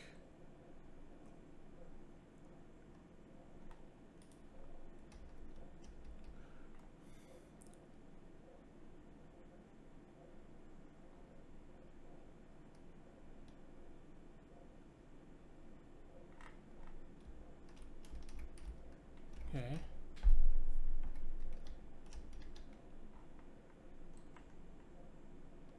Space Eat. Oh, that's the level select.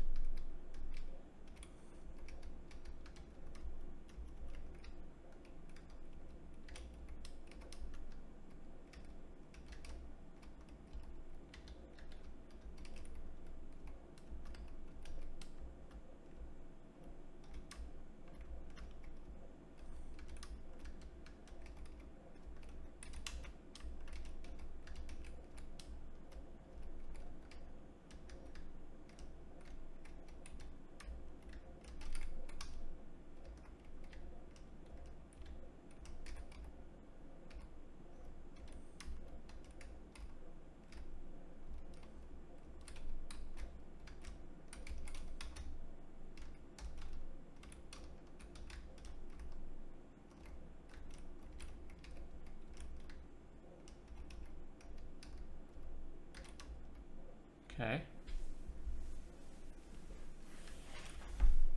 So the goal is to get long enough that you can use the game's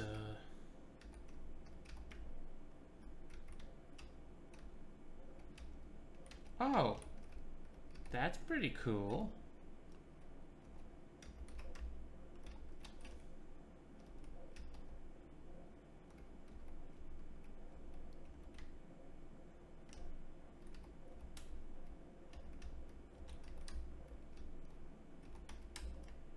Neat.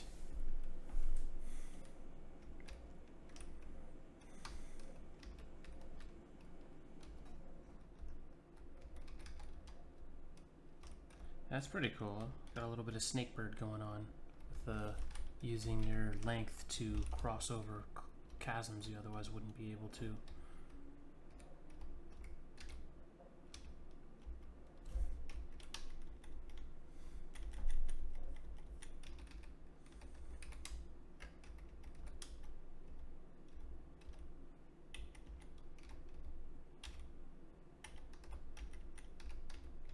The animations are really nice as well. I think there's no sound effects though.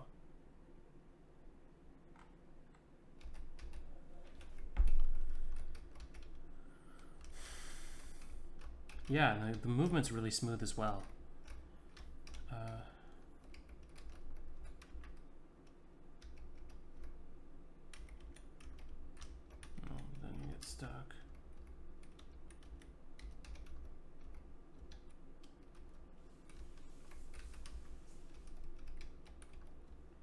Huh.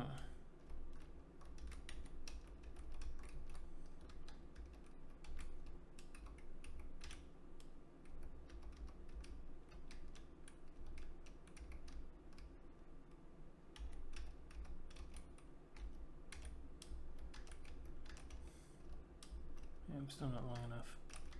But I think I might be able to go back here.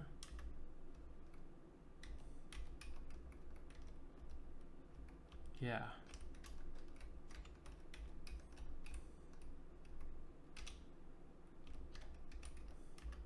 Cool. So you have to be 8 tiles long in order to go do that. Wow, there's a lot of levels in this game.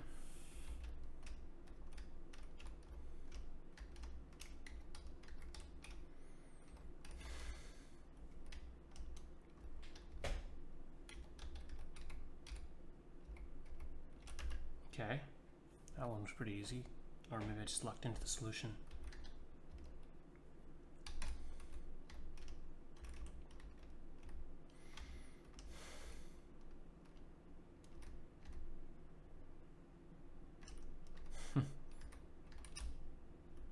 Okay. Okay.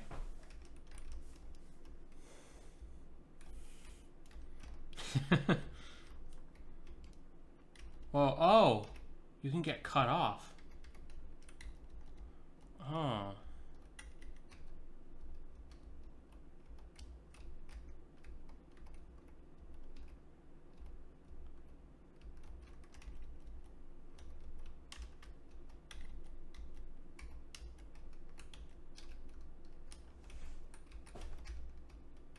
Oh, I can turn around at length 1. Because you're allowed to replace your tail section.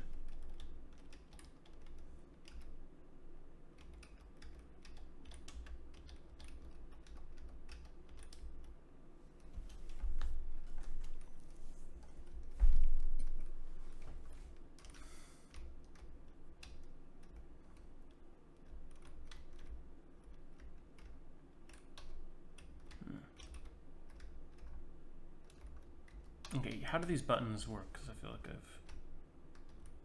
Oh, okay. It'd be nice if they were color-coded so I could tell in advance what button's going to open what gate.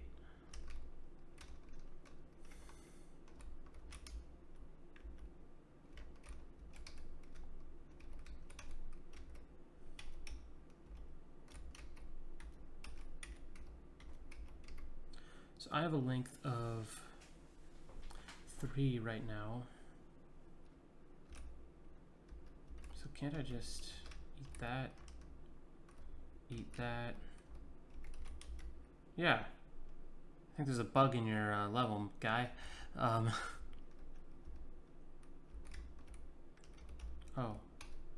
Snake-a-bon.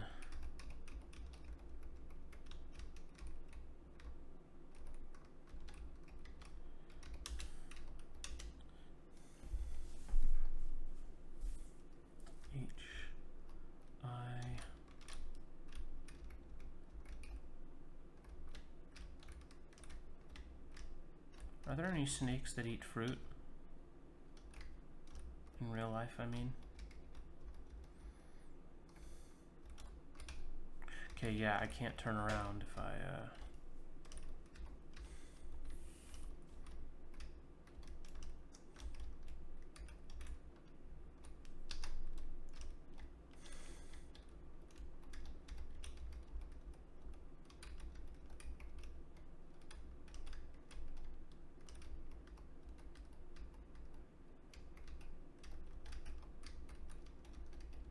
Okay, problem there.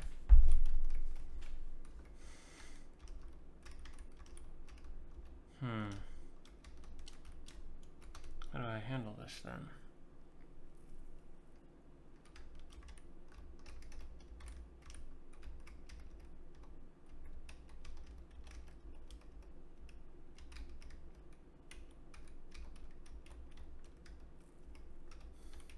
You can push the fruit if you use a box to push it. That might be useful.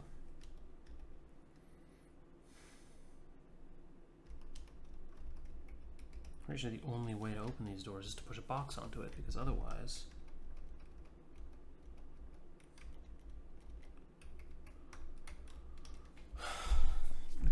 you wouldn't be able to turn around. And if you lose all that length... Let's see, I am 3 long right now. Yeah, I need all 4 fruits. If I ever get cut off, I'm locked out of winning.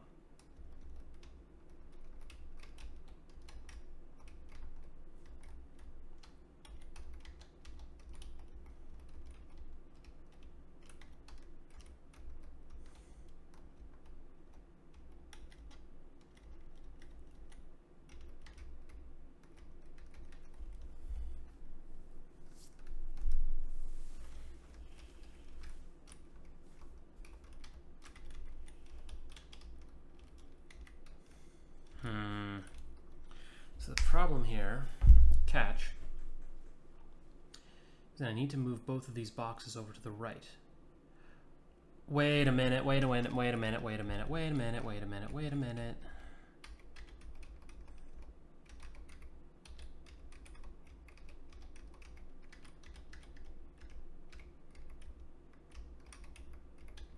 Yep, that works.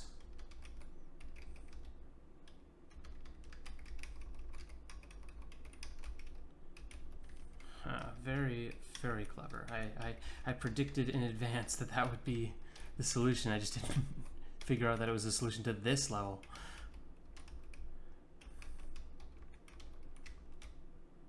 But I can go ahead and... Wait, are these green things solid or not? Oh, I guess it depends if there's a block behind it, but you can't really tell just by looking at it. That's kind of annoying. Okay. Very nice puzzle.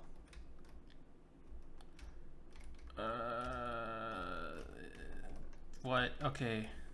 So you just took that complaint I had earlier and turned it into a puzzle.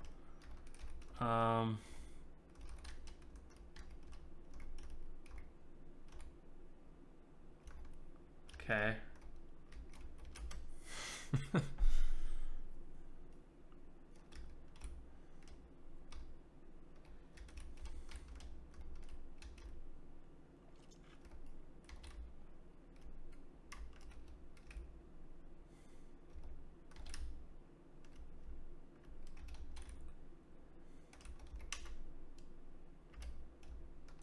Okay, I have to fully extend it. I have to come from this side.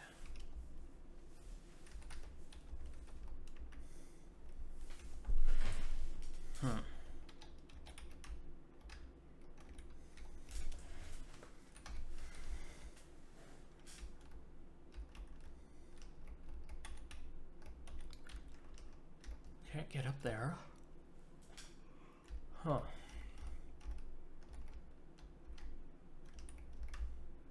Oh wait, I didn't know I could do that.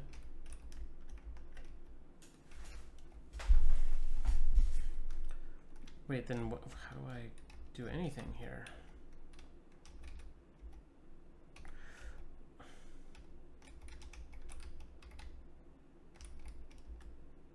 I see. The switches are toggles. And I need to hit an odd number of them. Okay, cool and all.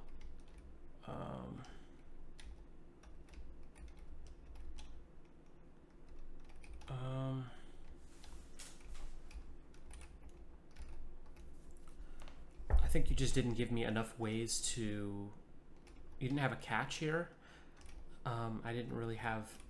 You know, for this box here, this box up here, I didn't really have anything to do with this box. I have no way to get down there. I have no way to get up there or meaningfully interact with anything up there. All I have is these switches in that box. So it's kind of obvious. I mean, it took me a little while to figure it out, but you could have made this puzzle harder, is what I'm saying. If you had a mind to. Okay, so boom. Yeah, so every time I hit one of these switches, it toggles one of these doors. Okay, so then I can...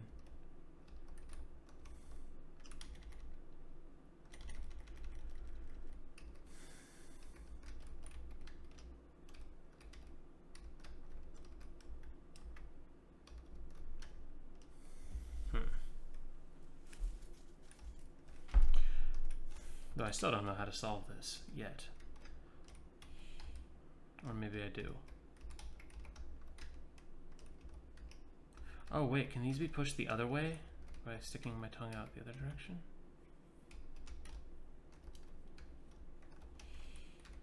Oh yeah, okay, so the puzzle's solved. Let me just test something.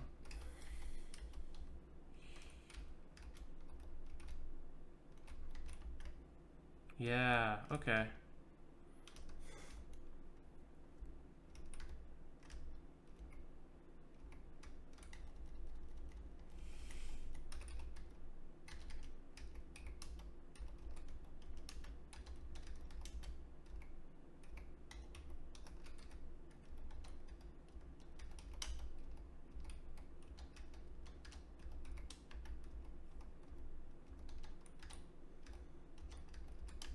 Here we go.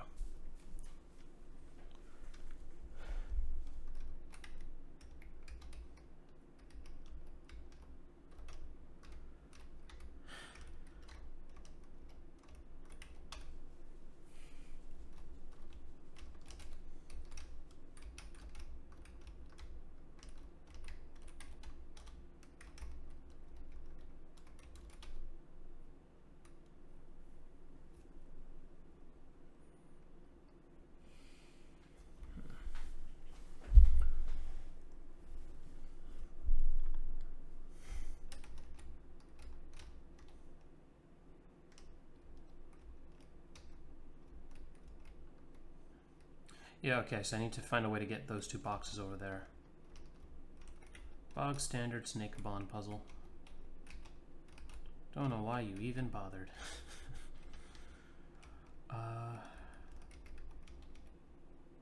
Okay, well that's a problem.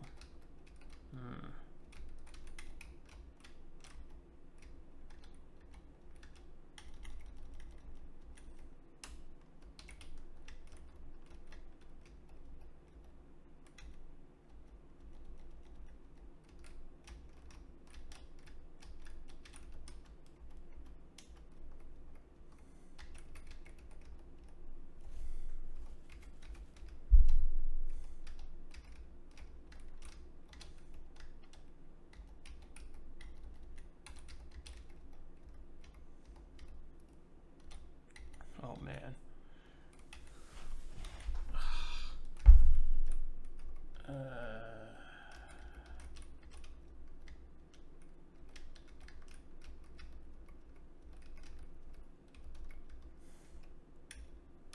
There we go.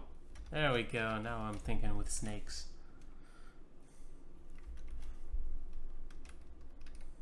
I'm really hoping I didn't like fuck something up earlier in the puzzle and I've now locked myself out.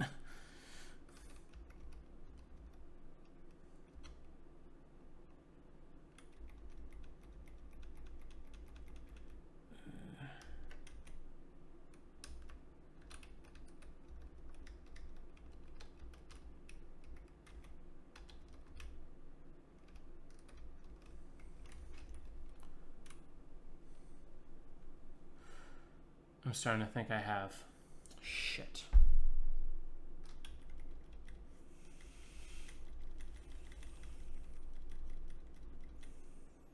Okay. Yeah, because I think...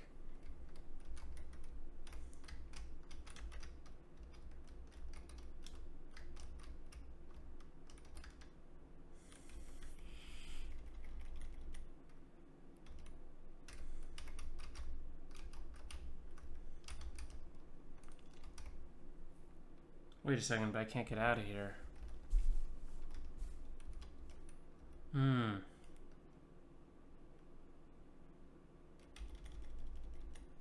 gonna leave the box there for now.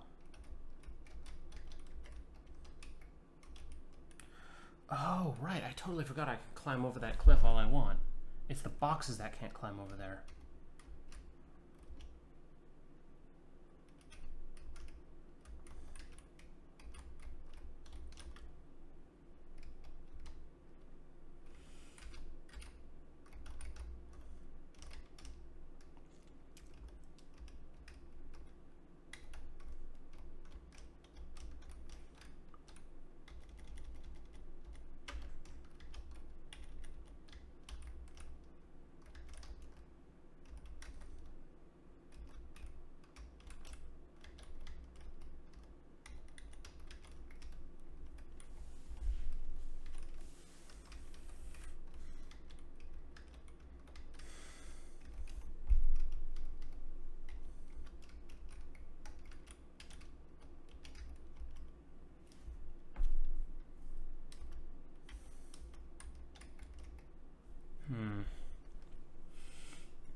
Okay, I can push both boxes.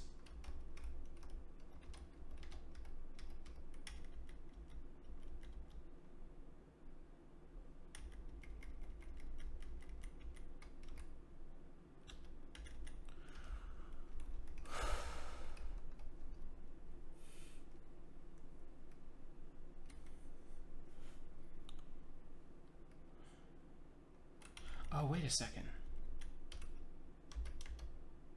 Yeah, that's the way I do that. Oh, accept. No, I can't get... Oh, now.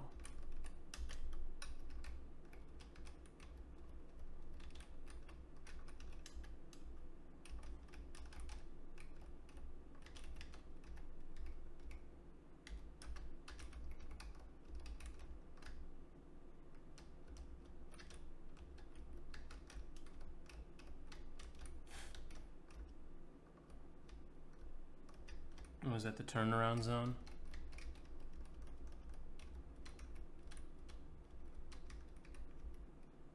Nice. Very nice puzzle. H-I-J-K-L-M. Oh man, there's so many puzzles in this game. Yeah, it would have been nice if you guys had time to add sound effects.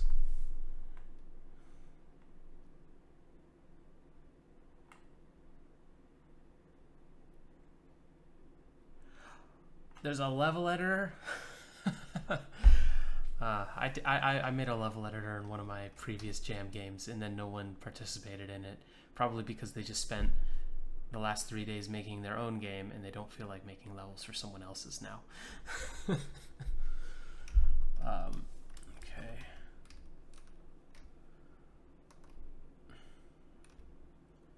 Okay, so what is my ultimate goal here?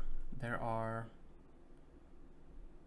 6 fruits over there, which can bring me to a length of 7. So the goal is just get to that room. And I'm going to be length of 1 until I get there. So it's all about...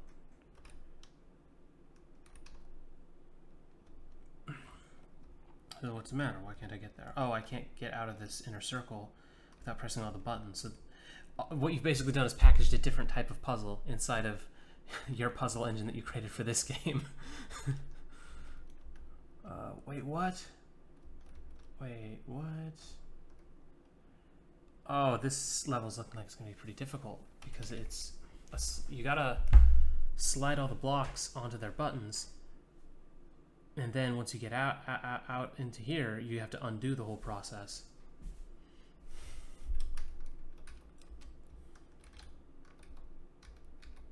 I guess we'll see how difficult it really is.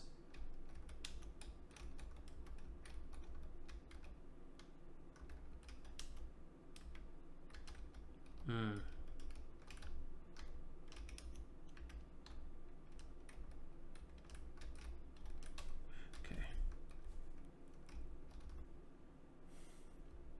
How about this?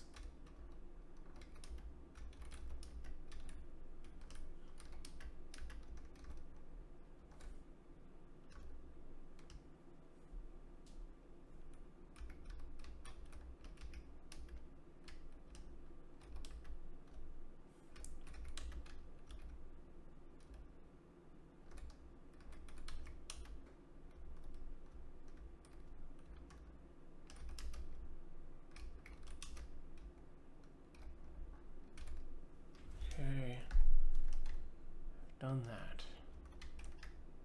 Now, to do it again, but opposite. I need to get them off the buttons.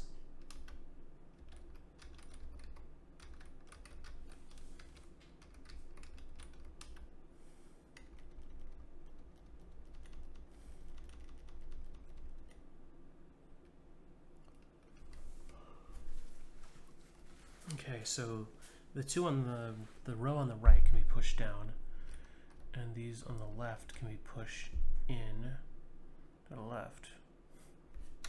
Yeah. Okay, so let's do that top one first.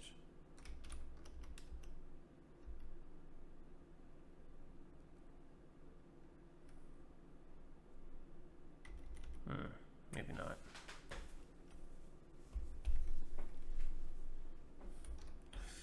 Okay, what about this? Do these two first.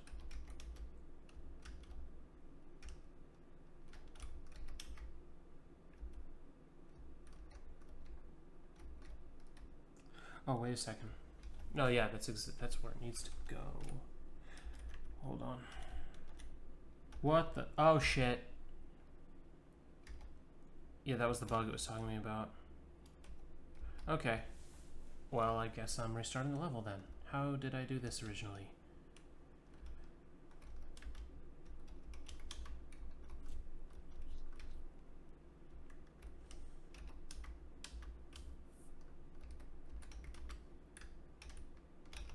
Okay.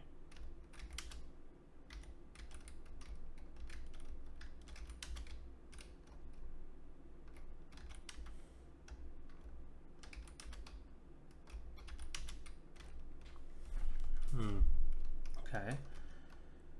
I now may be permitted to go to stage 2. Okay, how do I do phase 2 now?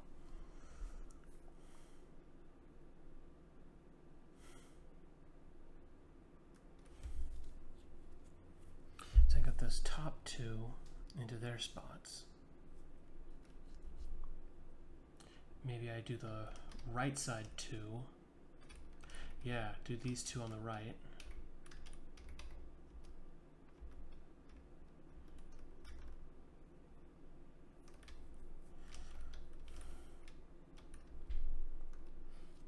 Wait. Shit. Okay, let's get this one on the left.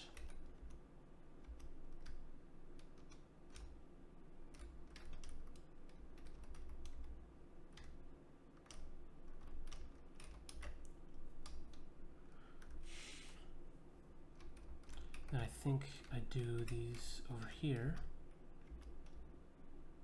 Back down. There we go. Come back around, do that one. Then it's just a matter of... Aha!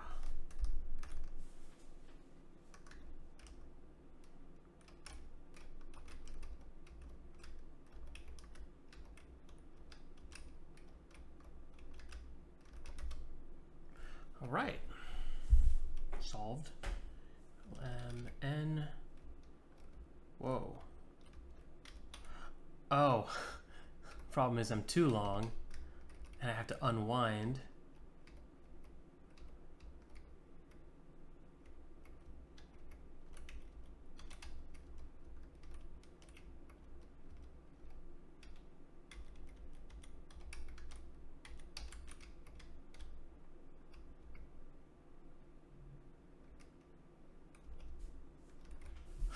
And yeah, no way I can win at this point.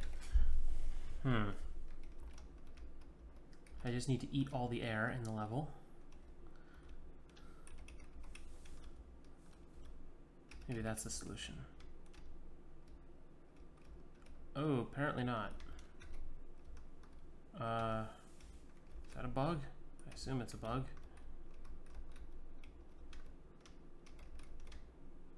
And what triggered it?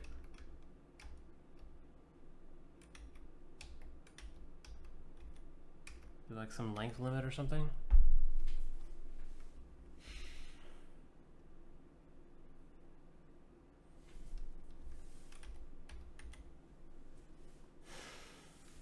Okay, so it's gonna come out on the bottom. Oh! Oh! It's not a bug. It's just poorly communicated. Okay, so the tail is sitting on the only solid ground in the whole level. I didn't notice that. If there was an animation for the snake falling in the pit or a sound effect of the snake falling in the pit, I would have gotten that immediately. Okay. You know, fair enough. So let's go this direction.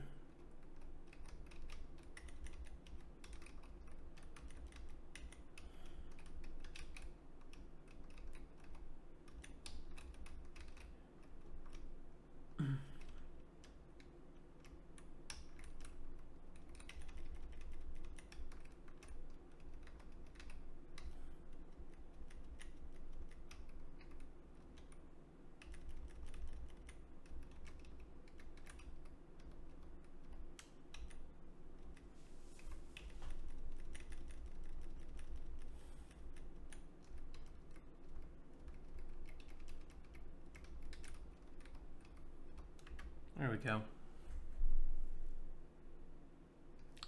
LMNOP.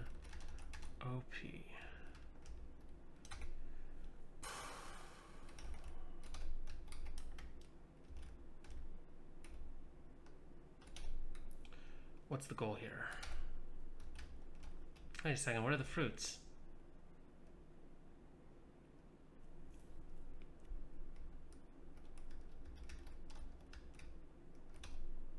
You can't push boxes through tunnels. That's good to know.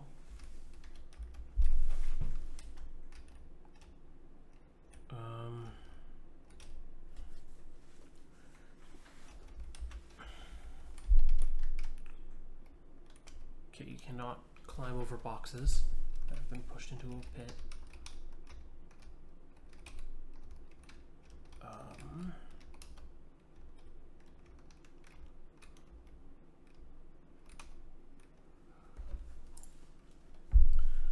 Huh.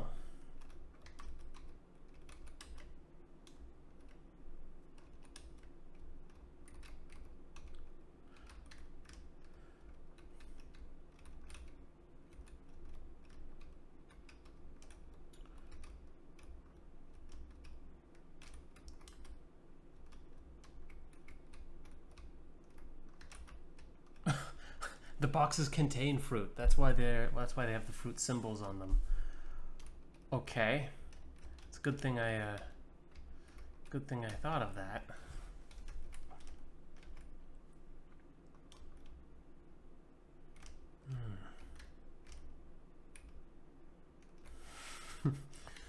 That's a cute way of using a mechanic for multiple things. And I guess I get one more fruit in order to... Yeah, you know what? That was pretty well tutorialized, because there are only so many things you can do in this level.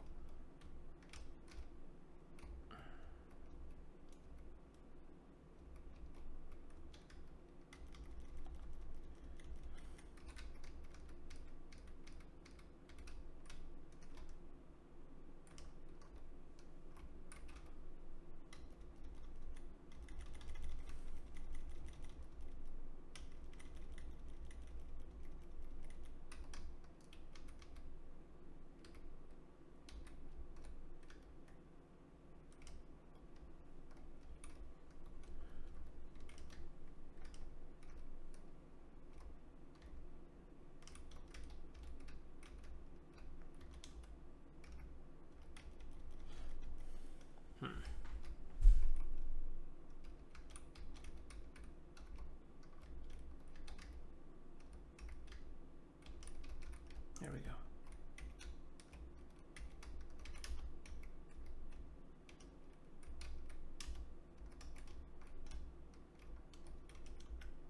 I'm one short.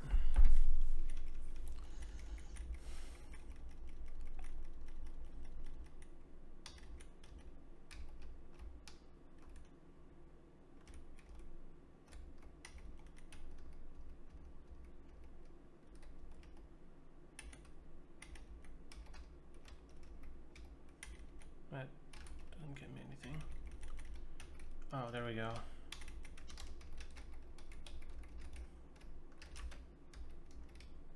Yeah, because I assume if I do those one at a time as well, I'm going to be too long to be able to complete this sequence here.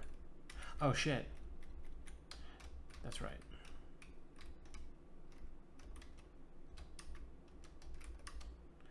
Nice. P, level Q is the last one.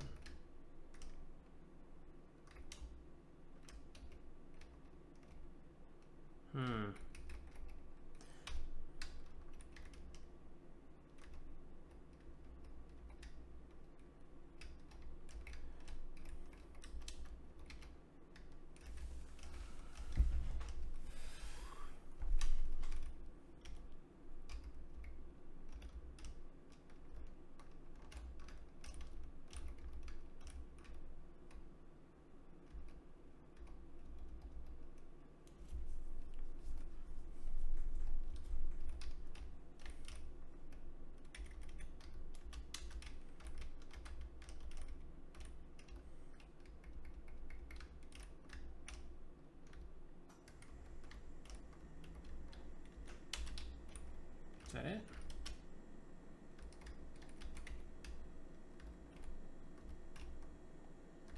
Yeah, that was pretty easy. Easier than I'd expect a penultimate level to be. Q. Okay, the grand finale. Oh man.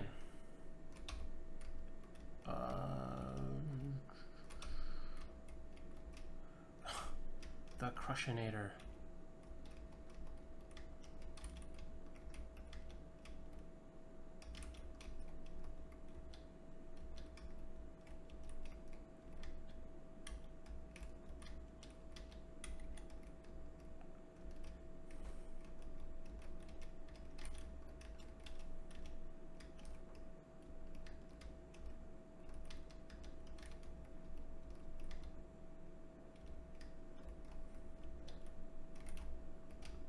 Which of these open the gates? That one, that one.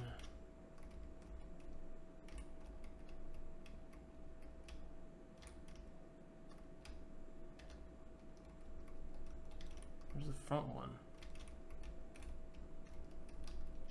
Oh, front, back, middle.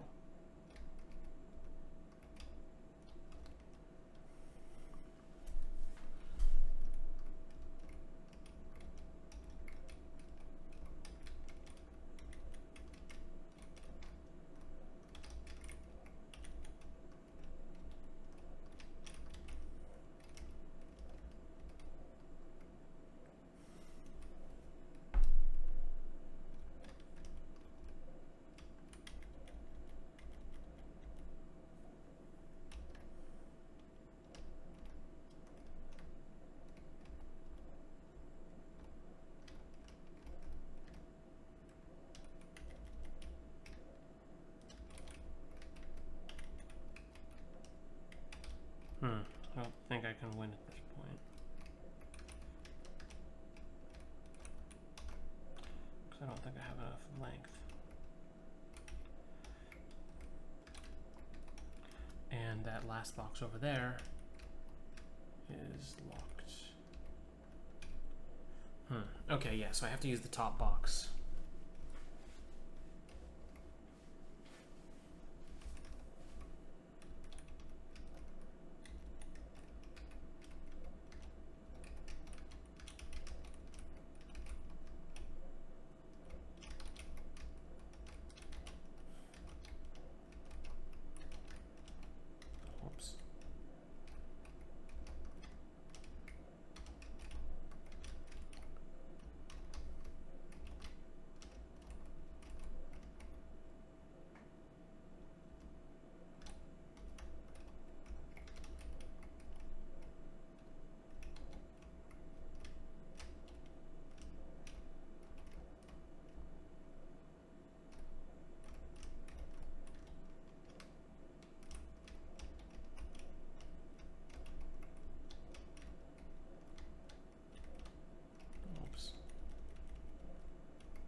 Okay. I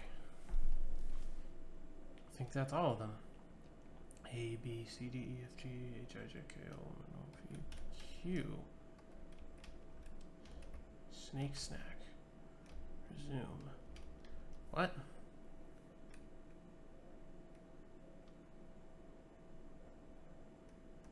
Okay. Yeah. This was a lot of fun. Very smooth gameplay. Polish on the visuals and the controls. I mean, this felt very smooth to play. And yeah, the puzzles were really good. I felt there were a couple puzzles that were just like kind of busy work, like, you know, do this action over and over again, like the one where you navigate all it didn't take that long, so it wasn't really offensive. But there were some really good puzzles in here, and I feel like you could get a lot more use out of these mechanics and make some much harder puzzles. I was expecting this last puzzle to be a lot harder. Though this was a good puzzle. Yeah, I had a lot of fun with this one. Really great job.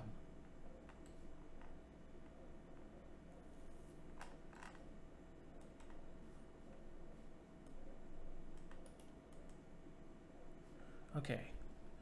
Loopy's Loopy Loop Venture.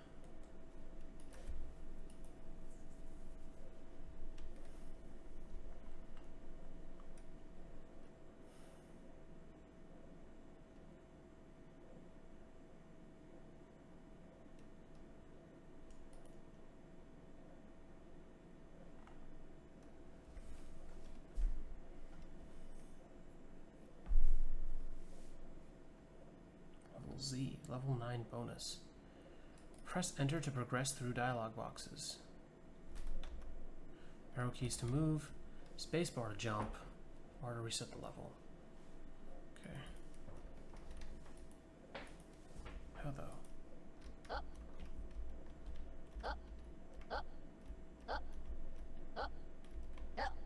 Wow, I was hoping the loop would be a physics object.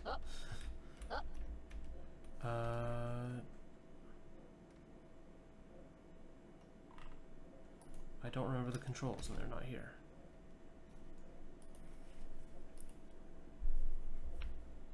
Arrow keys to move, spacebar to jump, R to reset the level, number keys for items.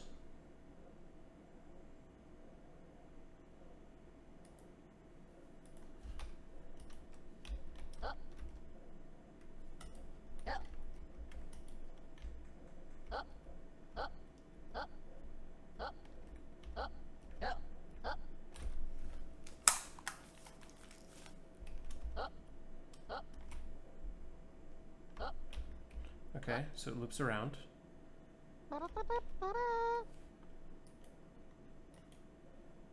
Reach the orb to win. Oh, I did it once.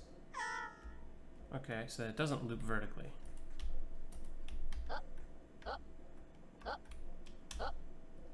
What are these?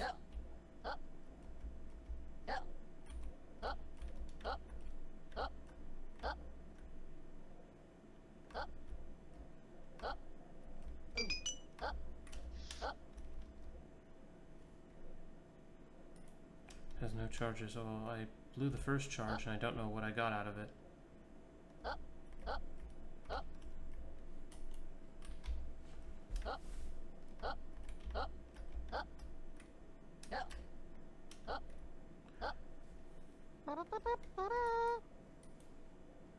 You know the drill, but not the spring.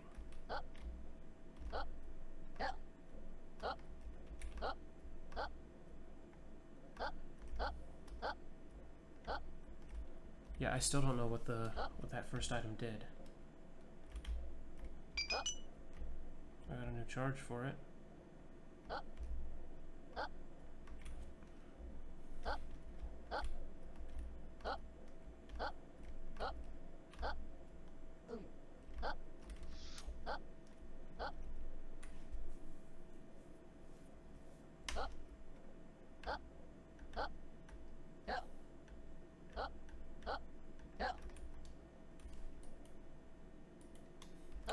Why bring up that dialogue and make me click through it every time? That's probably not.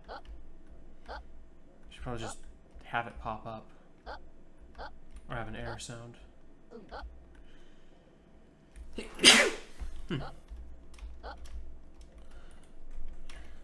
Okay. Yeah, clicking through those dialogues is kind of annoying on a game that's all keyboard controlled. I guess I can use enter. Oh yeah, you can just use enter. Okay.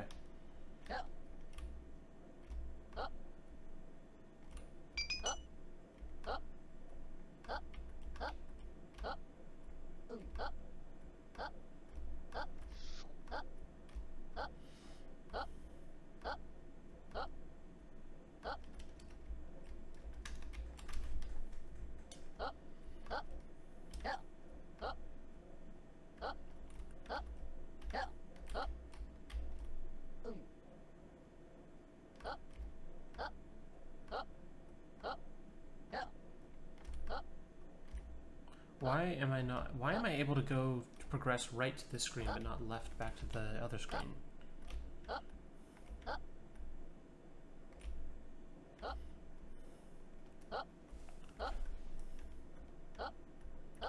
Okay, so I can loop infinitely forward, but not backwards.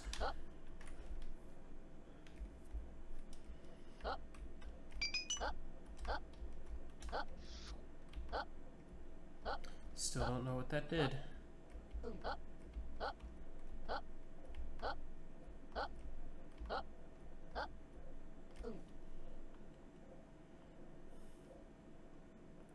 Swapped the next two rooms. Okay. Okay.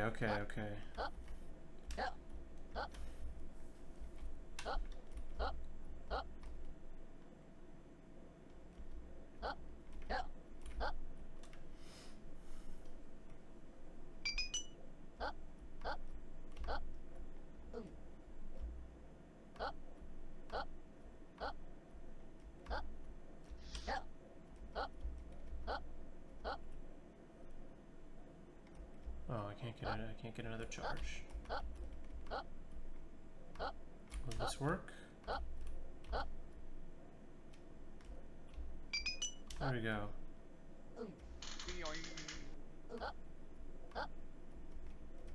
Well, I just wasted my only charge, figuring out what the hell the item even does. That's annoying. Having the limited number of charges is kind of annoying when there's no undo button.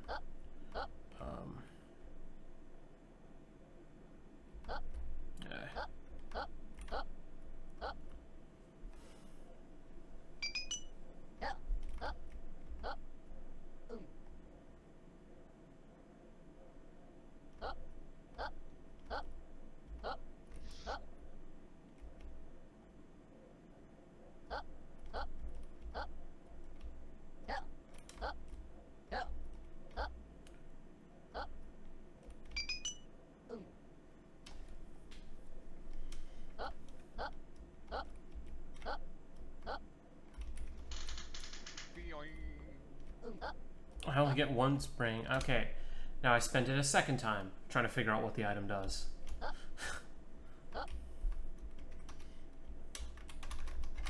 Okay. Let's try this again.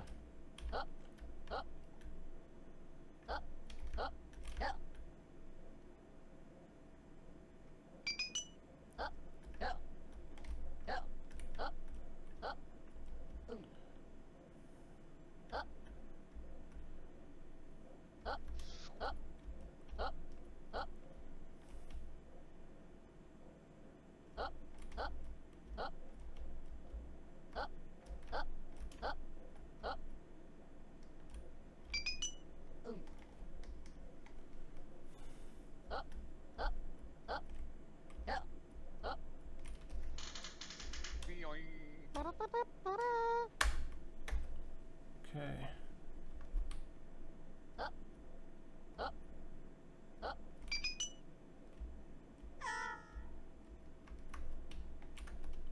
I assume that's like gonna have me repeat the area over again.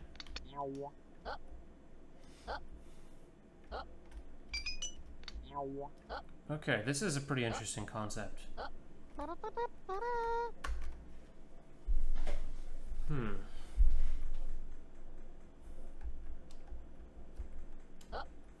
Okay, I assume it's the same thing, except I don't do the repeat. Oh.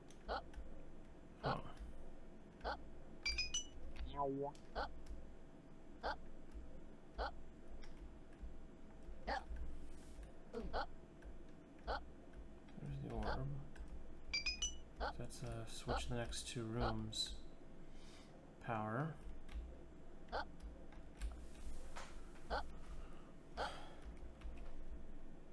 If I can't go back to a previous room, I kind of just have to memorize the layout. Okay, so this one has a staircase back up to the left.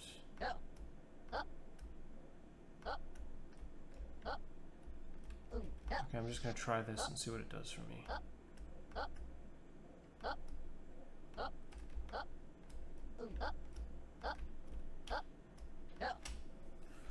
Okay, yeah, the problem is... Okay, I see why you can't go back to previous rooms, because then you'd be able to go up there.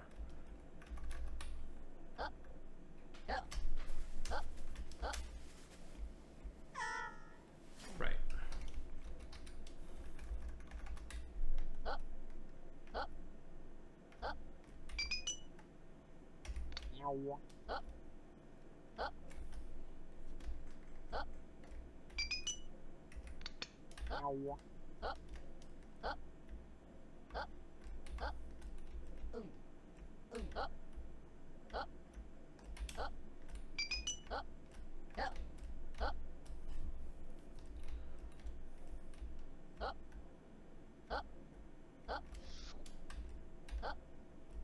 Oh, dang it.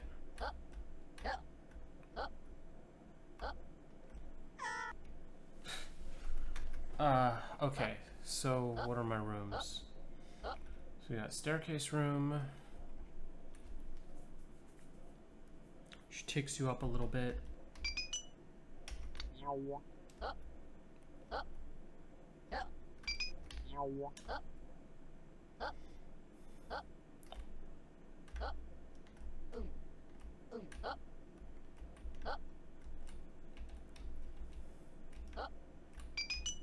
And we have the orb. So... Okay, oh! Oh! We don't use the second one. Ah! Uh-huh, very clever, very clever, very clever. Okay, well, I fucked it up there.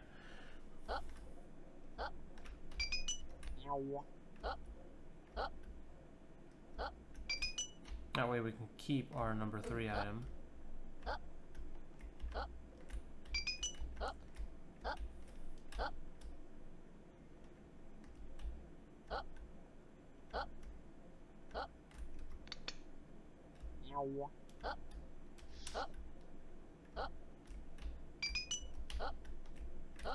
And now we can use this.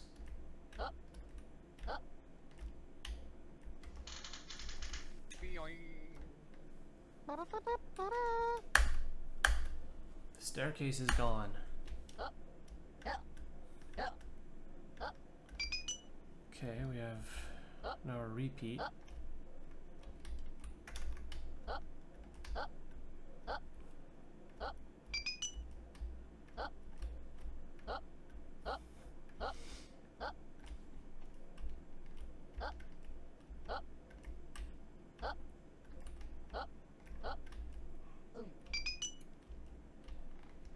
Whoa, we're just getting items left and right here.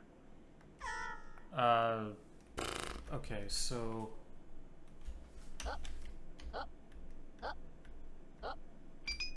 Okay, so,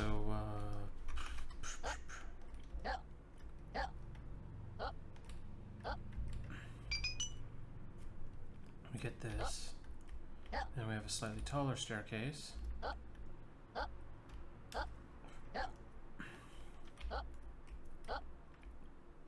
And we have platforms across. Now we have a switcheroo. We have a spring. Okay. It would be nice if there was an option to just repeat, you know, start back at the previous room, including when you die, because that way you don't have to... I mean, that just happened there. I just played through a whole bunch of level, and then died at no fault of my own, because I had no idea what was ahead. Yeah, and how was I supposed to know that that was going to be there? Because I haven't seen that room yet either. It's kind of trial and error, and you're asking me to repeat a lot of gameplay to figure out what's going on. Okay, so I'm guessing we're trying to...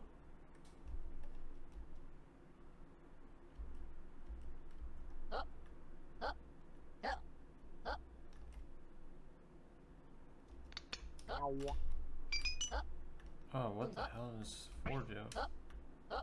Okay.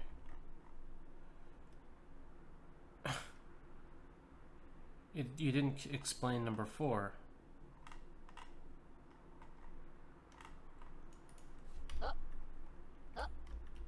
I don't know what just happened. Oh! Means the next time you fall through the floor, you end up at the top. Neato.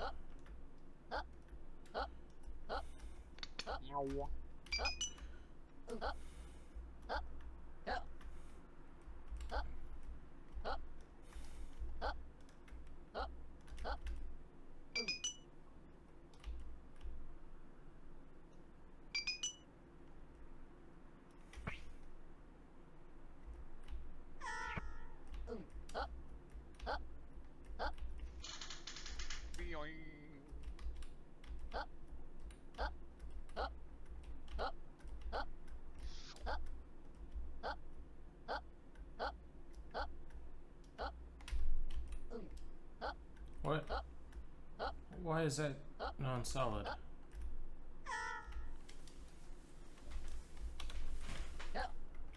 God, there's just too many rooms for me to keep it straight in my head.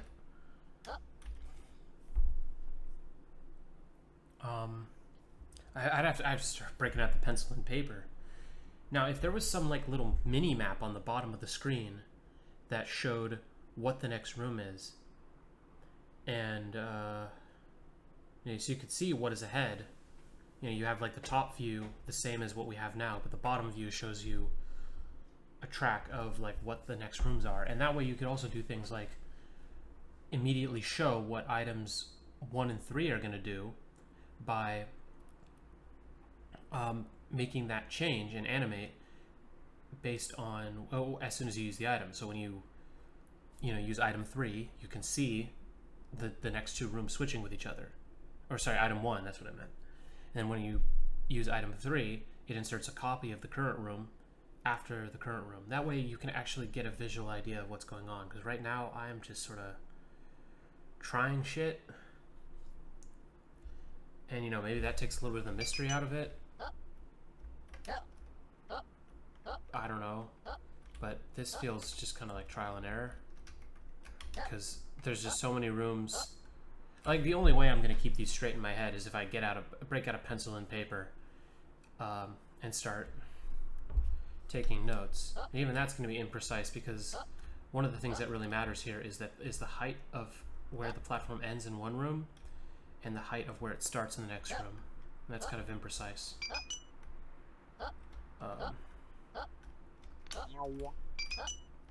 Okay, so we have item 4 here.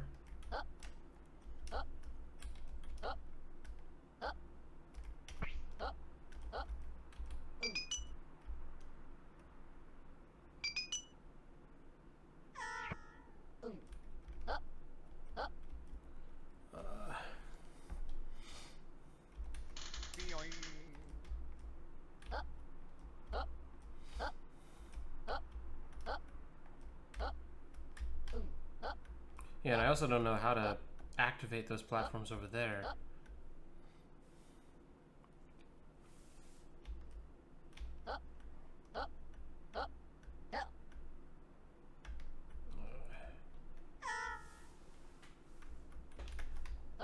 I'll give this a couple more tries, but if I don't get it in a couple tries, I'm gonna call it good here.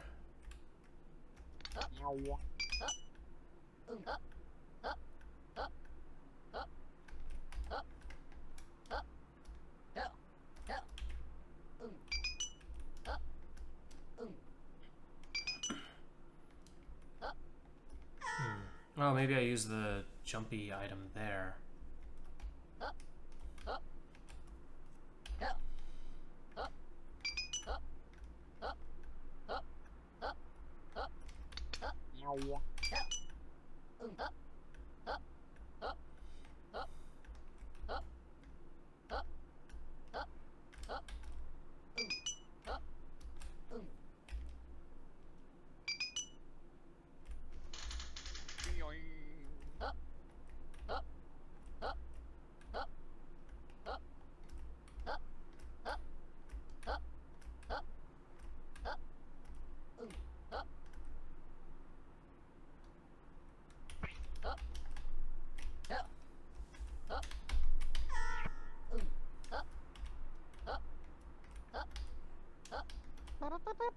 There we go. Level has item number 5. Okay.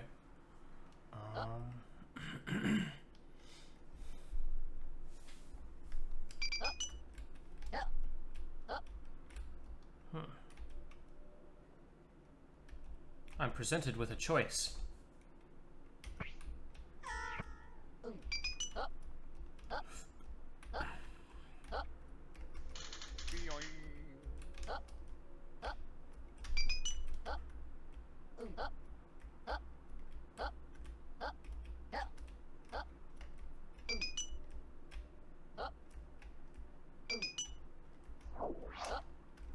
Okay, I'm gonna read the description. Reverses the order of the rooms. Oh, shit.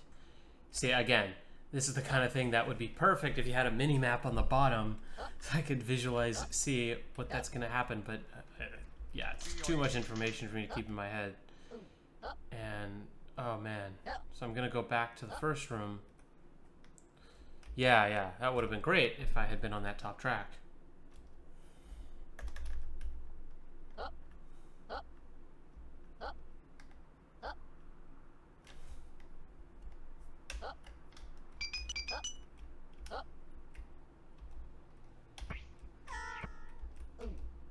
Well, shit.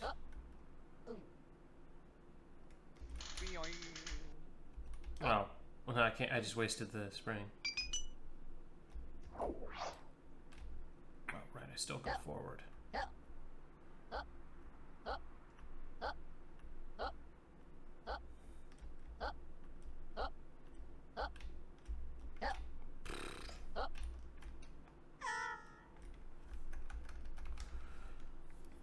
Huh.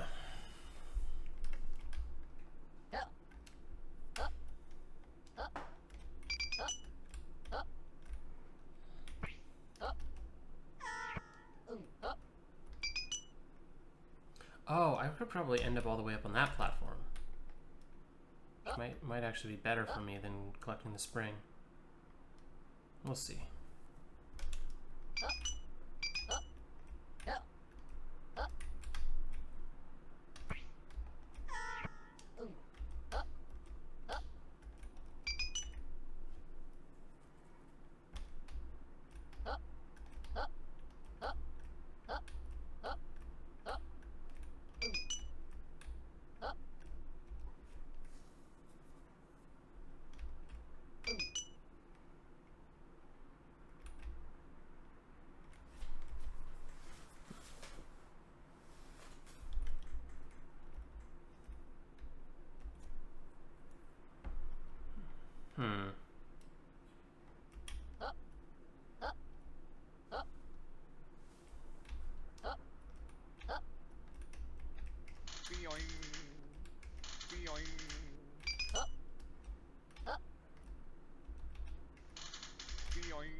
Is this a path to success?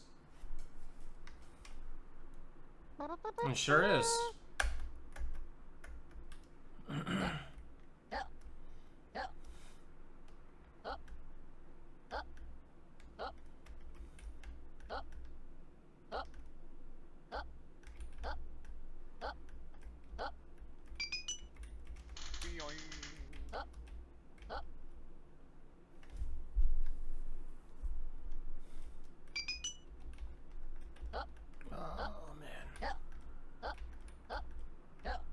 The fact that you reused the same rooms for future levels makes it all the more confusing, because now I really can't keep it straight as to which room connects to which room, because my memory's gonna get cross-wired with the previous level, which has a completely different order of the rooms.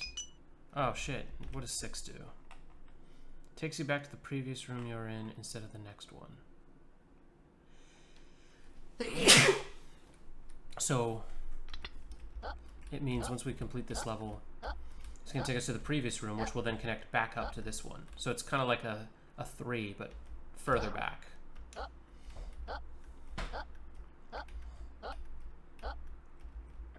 Yeah. Okay.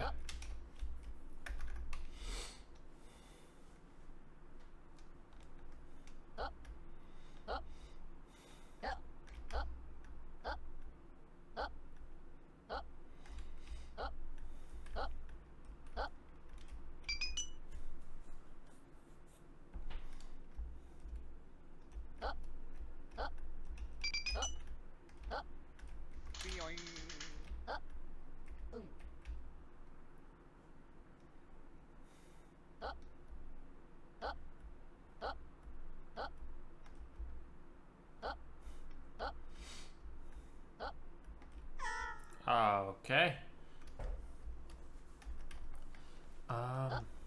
Yeah, that was a blind jump right there.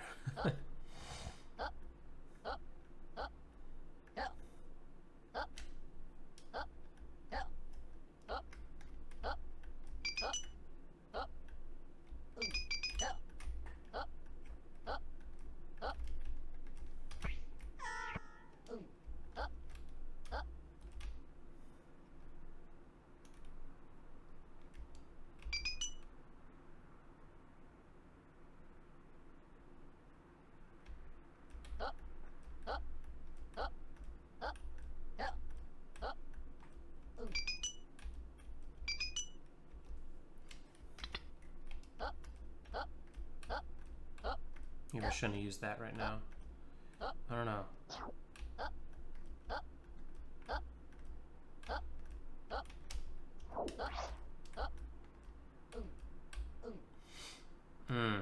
Maybe if I had jumped there.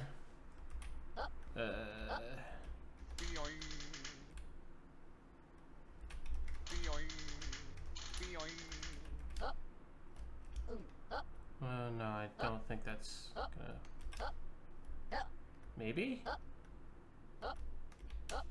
Oh, okay. Okay. You can't jump that far. What? There's item 7? Man, you guys made a lot of items and levels for this game.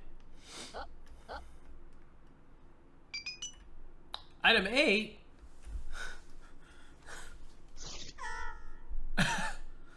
I just fall through the next floor?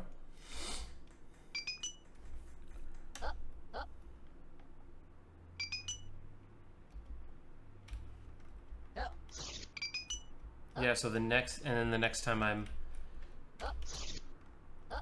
it's solid, that I'm in a valid space, I stop clipping. Oh man.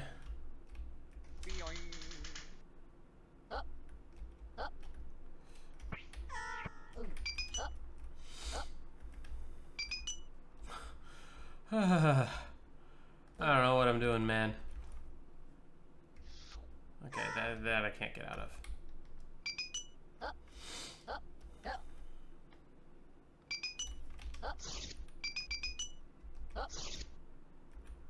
Wait.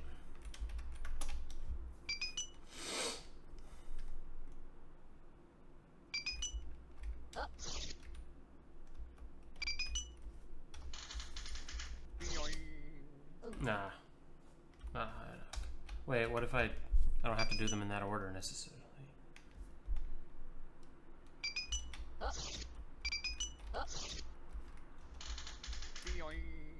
Nah, still not enough.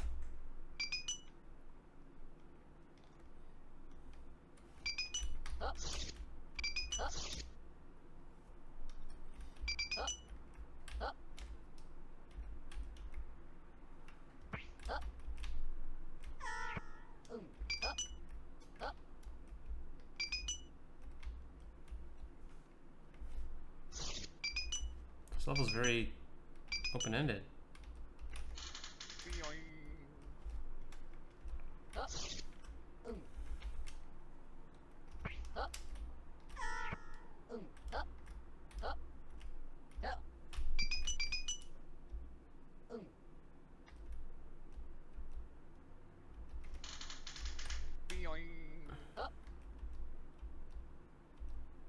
I don't have any 8s left, so I can't get in there.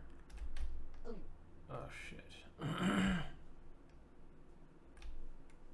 If I can combine an 8 and a 4 together, couldn't that mean I just go straight there?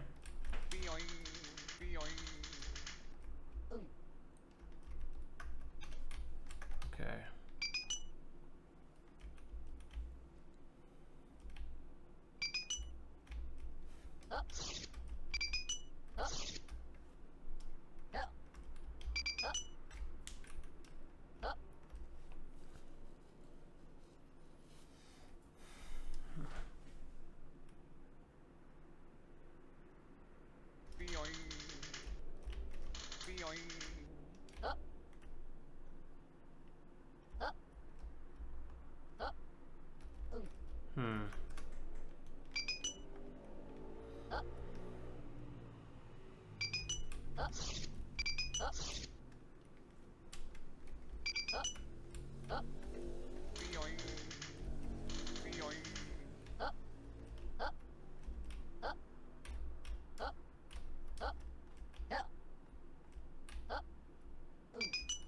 Oh, whoops.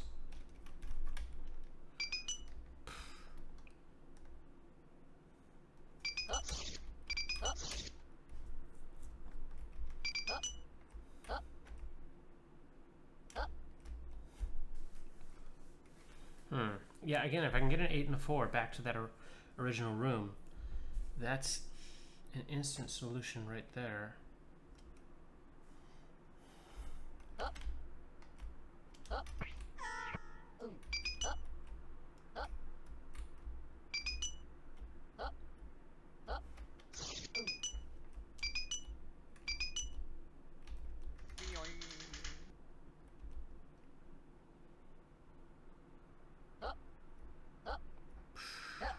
But I don't think I can do that now. Oh, yeah, okay, what if I, instead of going all the way up there...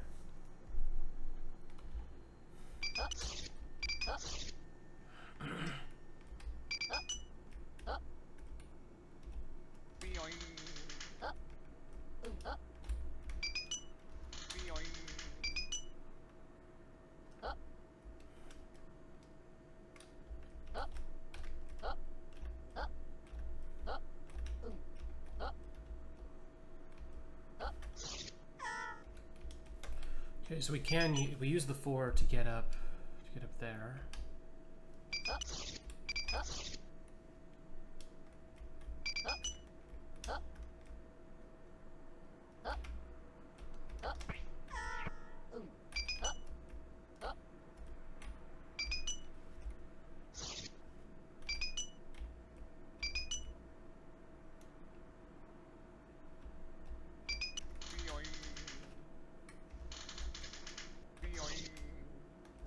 Oh, but then I have to use the 4 to get over here.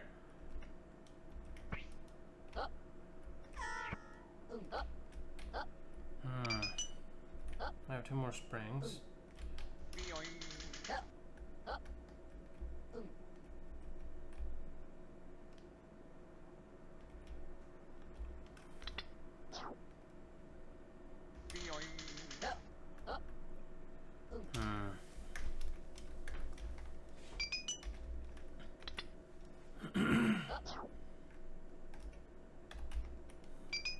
What would going to the previous... Yeah, because I get that 6 right off the bat. What could going to the previous room do for me? Oh, that's something right there.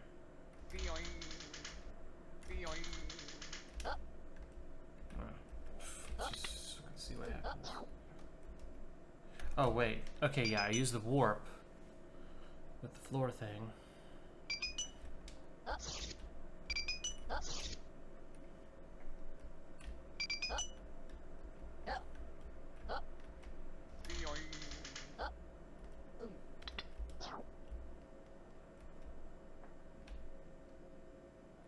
No, I can't.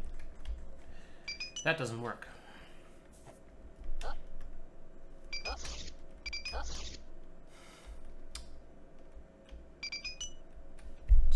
and 4.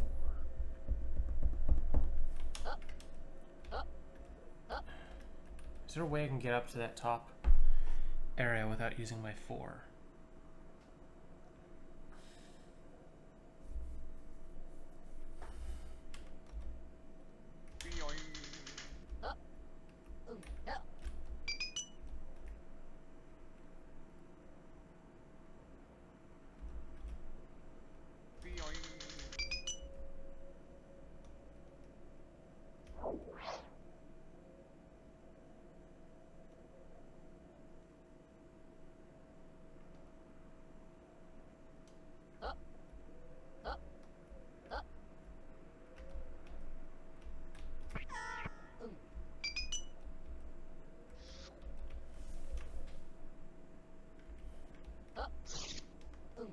Oh, that works.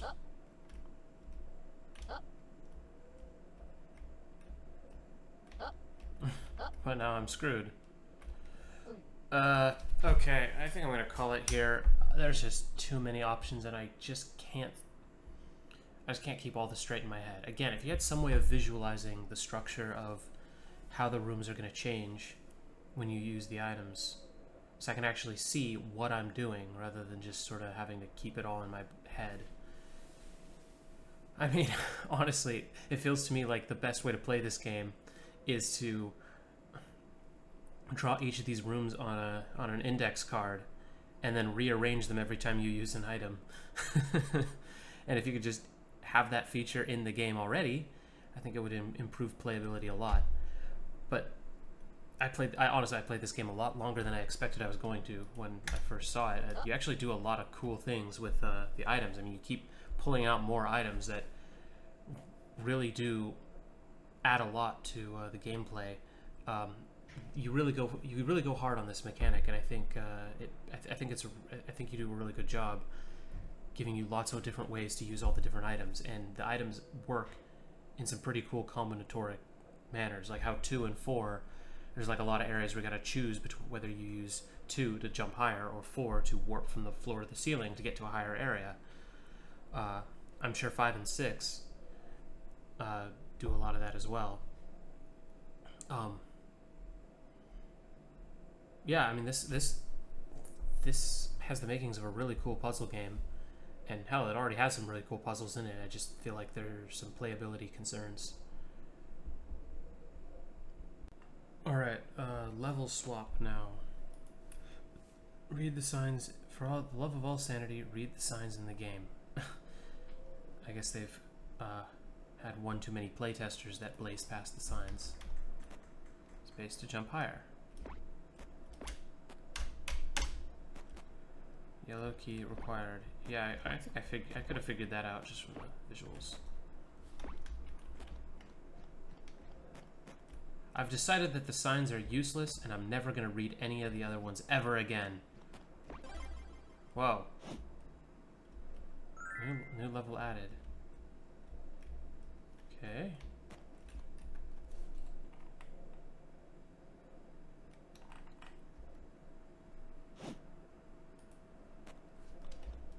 Okay. Hey, nice work. Press shift to loop back to the first level. So I'm just playing 2 levels at the same time?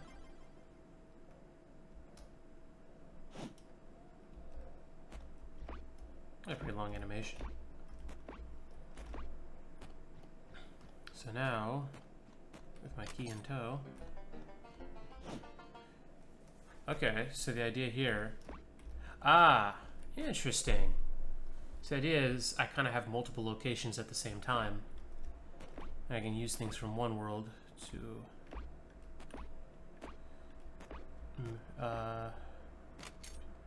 be level 1 to unlock.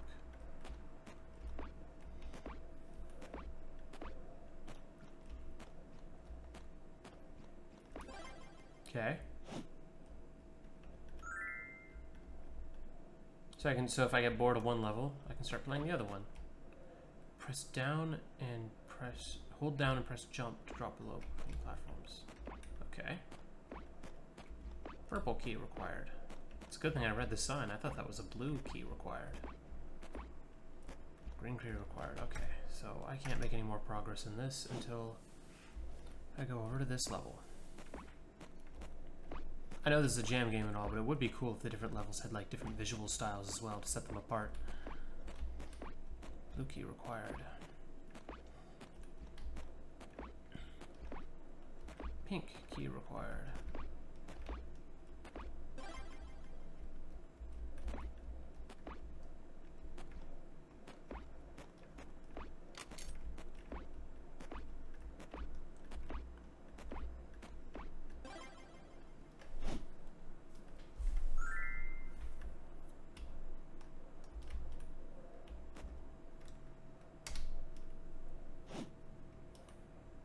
Man, that's a very long animation. Is that really necessary?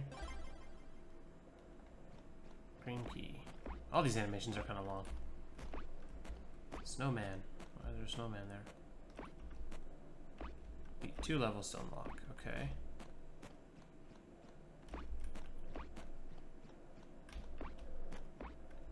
Okay, well I have a green key now, so I guess I'm permitted to go back to level 2. Get a red key.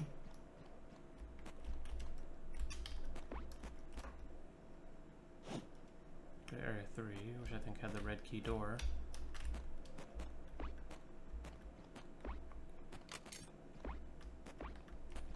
Get the purple key.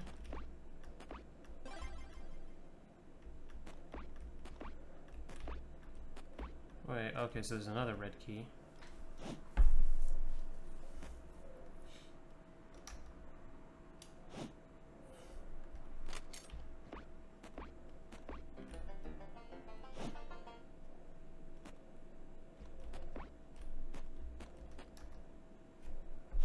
So I can go here because I think I have 2 completed levels now. I'll get a red key.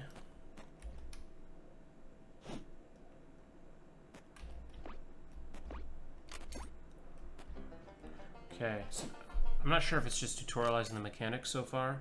There's gonna be more, but so far, all this switch between levels mechanic is really done. Is said once you reach a roadblock, switch to the next level and see if you can make some progress there. It doesn't really make much difference as opposed to just, you know, putting these in a linear order. Okay, so I'm not at level 5, so hopefully it starts opening up now. Oh, that's the whole game. Okay.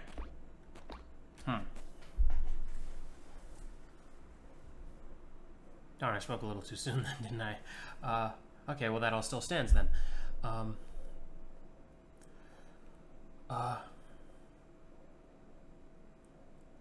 Yeah, I mean, it's kind of the, I guess there's multiple ways to use this kind of multiple games in parallel thing. I mean, there's the Day of the Tentacle thing where you get tired of solving puzzles for one character, you can start solving puzzles for the other character. Oh, plus there's also interactions between them in that game. Yeah,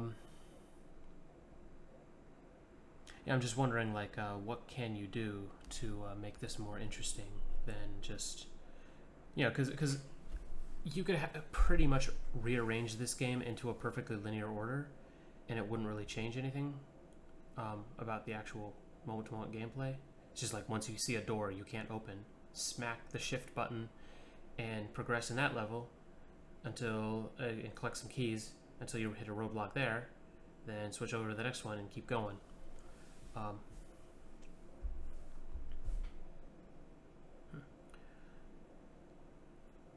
mean, I feel like there'd have to be some sort of meaningful interaction between the different levels that require you to do something in one in order to affect something in the other, aside from just collecting a key.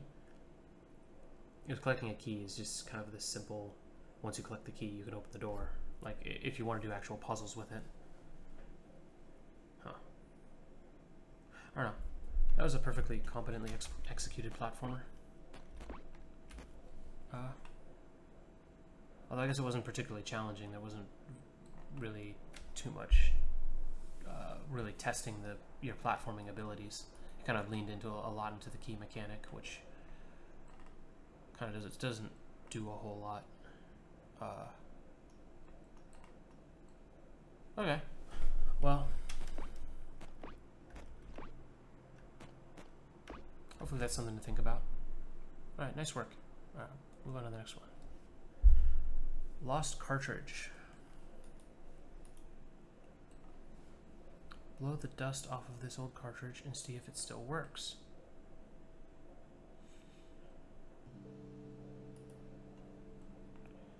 Air D, space jump, restart R. Very simple.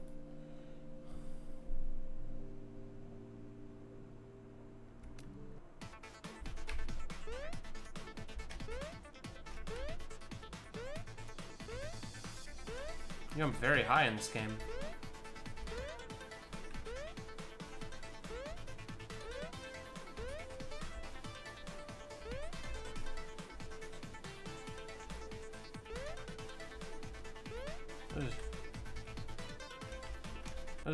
That's a lot of coyote frames. Yeah, it's like a quarter second of coyote frames. God damn. You know, you start adding too many coyote frames, it stops becoming an aid to make platforming less frustrating, it just starts to become a mechanic of the jumping that you have to use on the more challenging levels.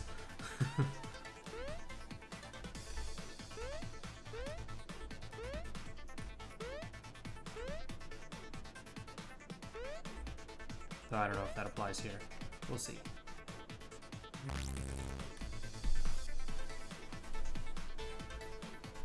Oh. Okay.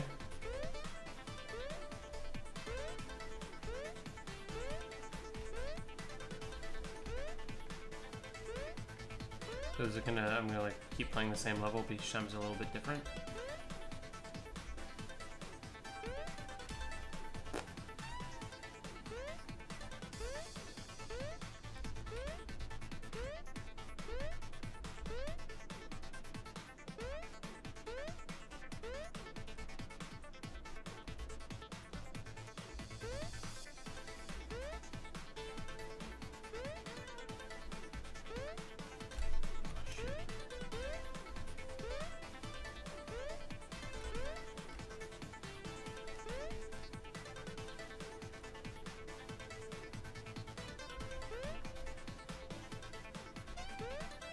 Yeah, it gets buggier each time, I guess. Does that meaningfully affect the platforming, though? Because this is pretty much the same as the last time.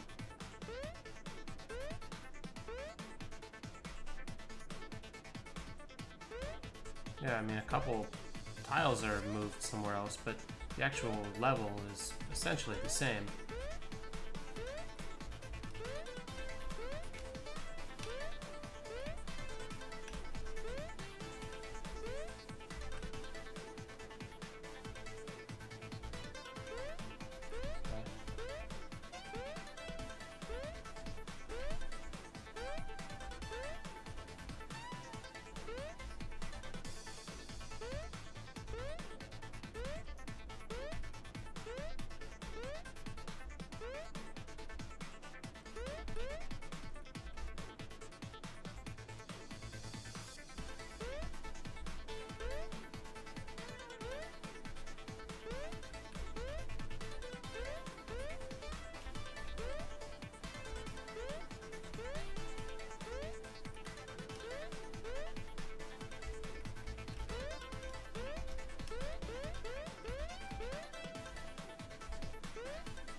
Oh, probably.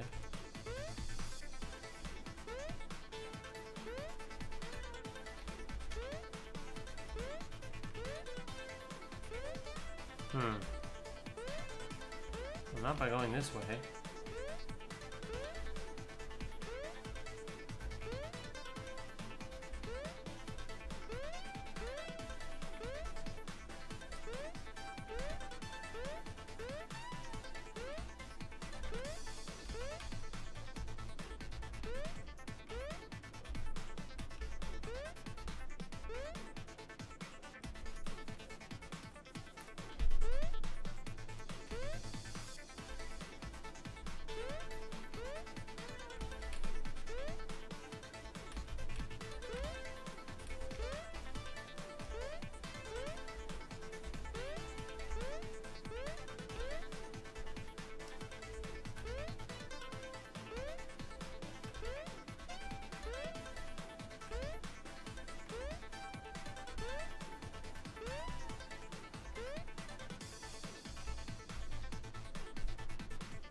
Neat. Cute little concept. Corrupting the level. Ever seen the speedrun for, I think it's Mario Land 2, 6 gold coins. Like, involves basically playing through a level that represents like the memory space of the game. And you use it to like manipulate the memory in order to trigger an early end or something like that. Yeah, it was a cool little concept. Simple. All right. Let's see what this one is. Left click to shoot, right click to interact, WAS to move.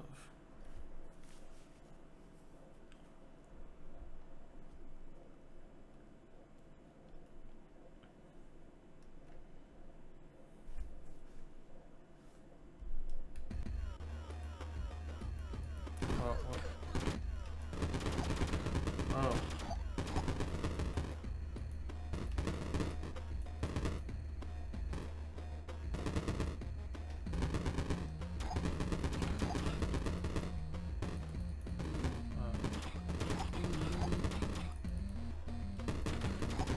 Okay.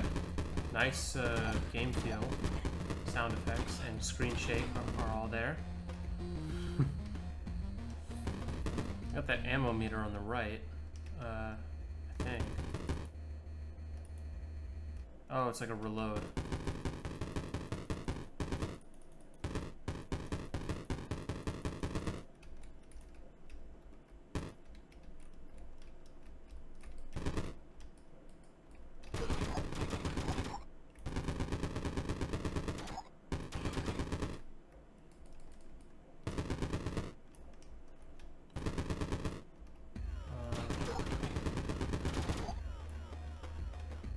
Okay, I have 1 minute to beat the level, I guess.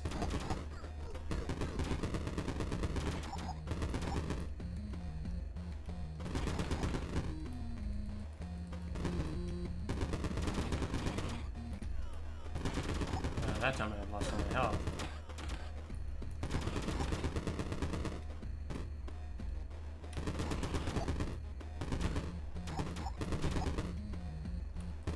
I don't know what the security console looks like.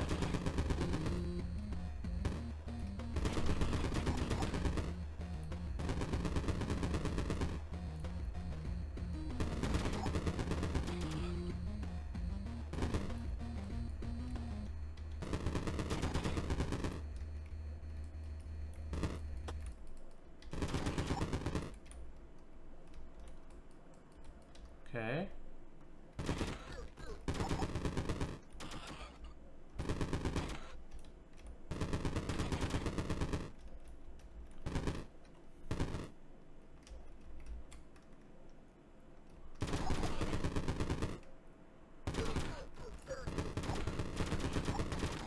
Okay, the door's open now.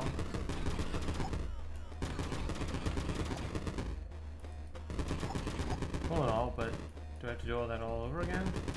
Because I ran out of time.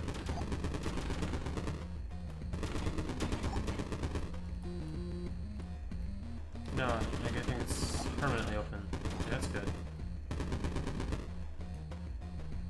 You won! Time limit ended. You looped 5 times. You died 2 times, total points 10, 109.33. Cool.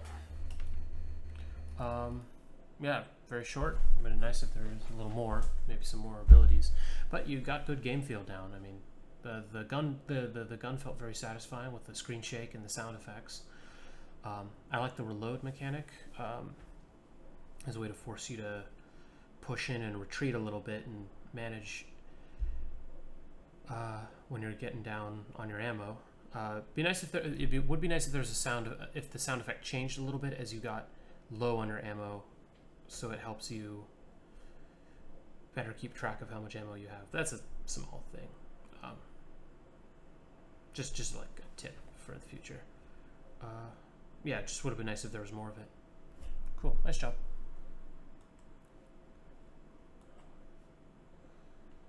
Puzzle game about finding the right way. Every puzzle game is about finding the right way to beat the level. There are going to be 10 tutorial levels and a sizable amount of secret levels.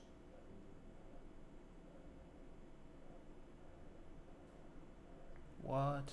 Okay.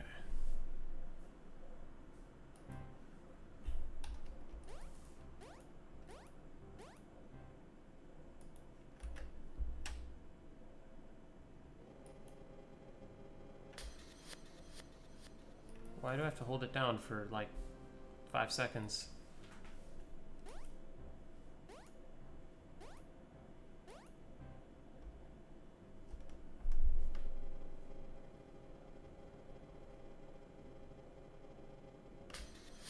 Oh. Okay, when I release it.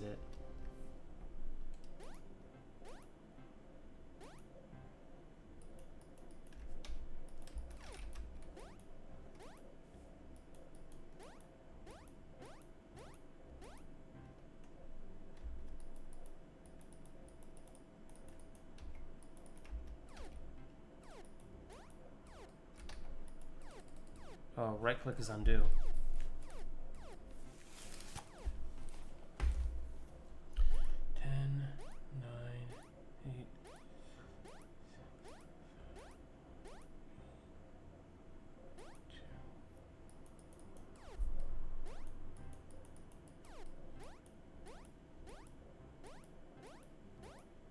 Okay, so, oh, okay. I don't need to get it exact, I just need to...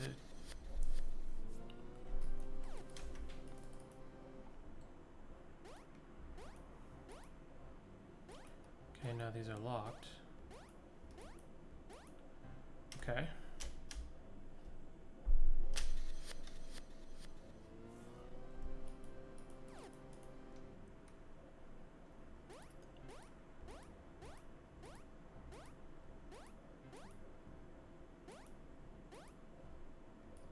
Okay, so clearly I did that wrong.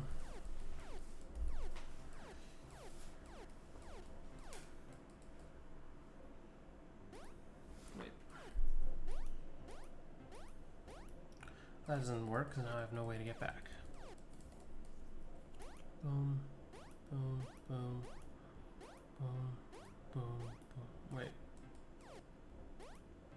Is that, no, that doesn't work either.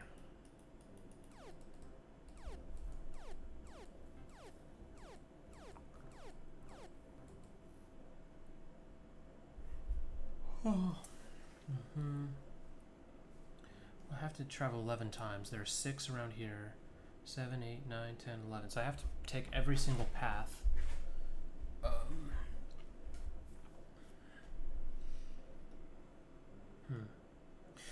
how can I do that? Because when I start from here, I'm going to end up over here. But in order to leave that space over there, I have to either travel this way, locking me from being able to return, or go that way, locking me from being able to return. If I go, no matter which of the 2 ways I go, I end up with a cul-de-sac. See? See, if I go this way, now I'm stuck coming back here. And I can't come back here because then there's no way to leave. If I go this way, and same deal, just with that one. So, I can't go that way. Boom, boom, boom. Well, with that now locks me out of being able to go that way. Huh, I don't see how this is possible.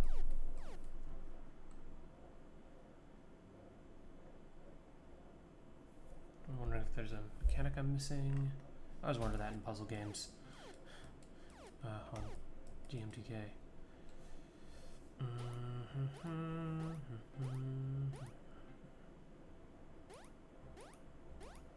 2, 1,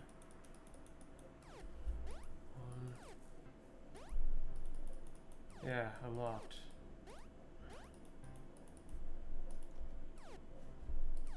Okay, is there...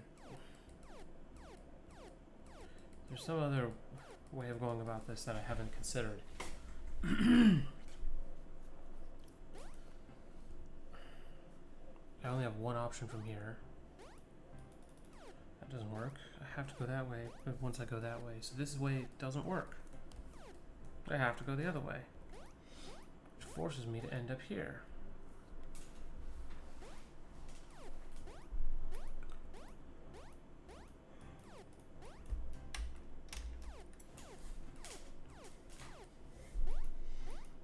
Or here.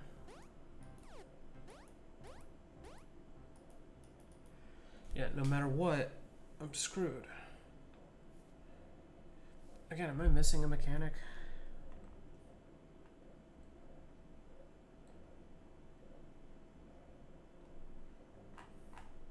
Okay, well clearly someone's gotten further in the game than I have.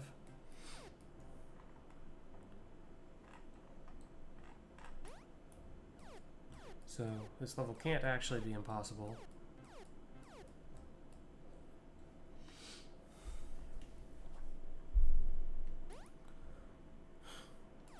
Okay, so here I have two options. The branching factor in this level is very low, so how have I not stumbled into the solution at random?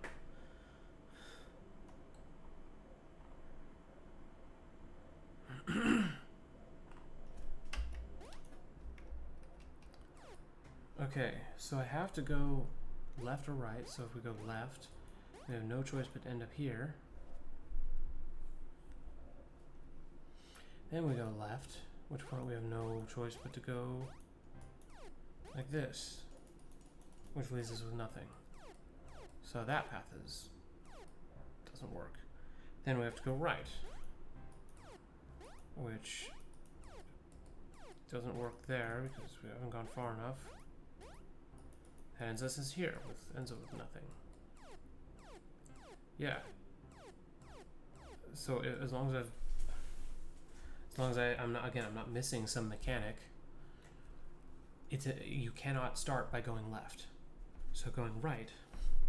One. That doesn't work. That doesn't work. Yeah, that ends me up in a cul-de-sac.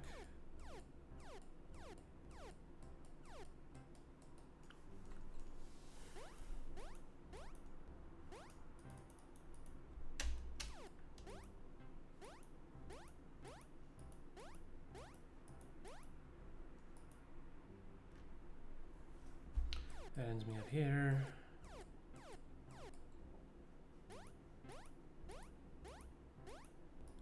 And that ends me up here. I'm pretty sure I've tried every possible way to go. I don't think there is anything else that I can do. 1, 2, 3, 4, 5, 6, 7, 8, 9, 10, 11. Yeah, I have to do 11 jumps. Every single jump locks something. Right? Yeah. So I have to take all of them. But at some point I have to traverse this three-way one here. See, this three-way one isn't a problem because I start here. So when I leave it the first time, so the one you're currently standing on can have an odd number of connections. But all the other ones need to have an even number of connections for this to work. Otherwise, you'll end up with like this one situation where you have to pass through it, but then you end up with a cul-de-sac at the end of it. The start and end have to have an odd number of connections. All the other ones have to have an even number of connections. Haven't I mathematically proven this level to be impossible? Let me refresh and see if there's like something see if there's something I missed in the tutorial. Game Jam mode.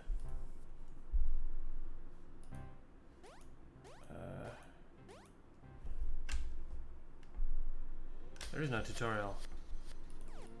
Well, I mean, I guess it says that these levels are the tutorial.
Let me try pressing other keys on my keyboard.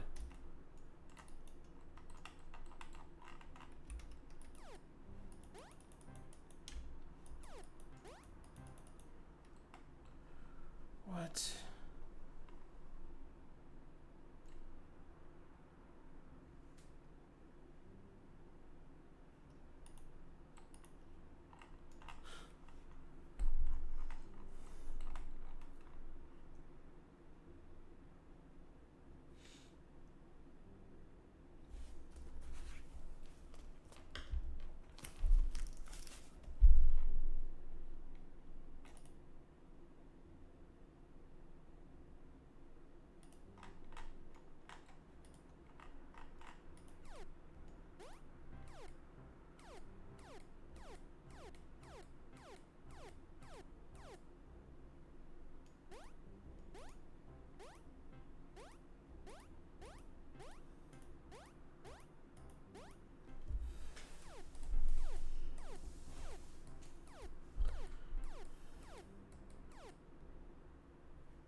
So, it's talking about how to get to the secret levels, but I don't even know how to get past the tutorial levels.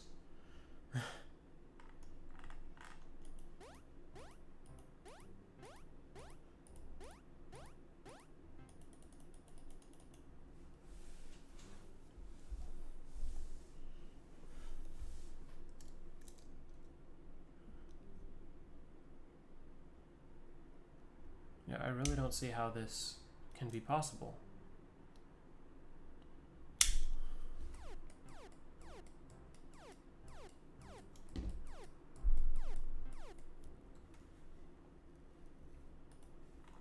Is there something I'm missing here?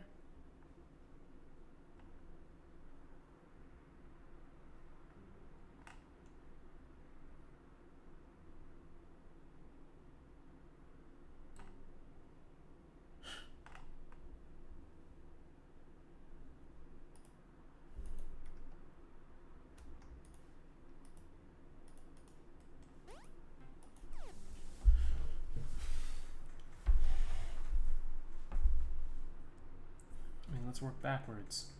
And boom. Then I can go boom to either of those two.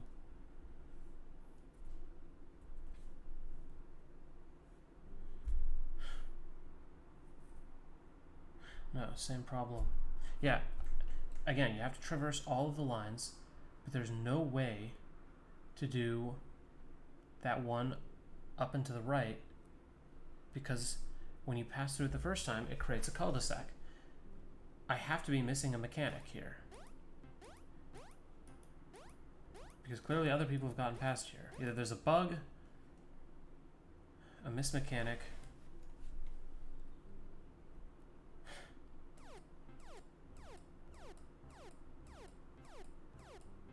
I'm pretty sure I've tried every possible sequence of moves that can even be made.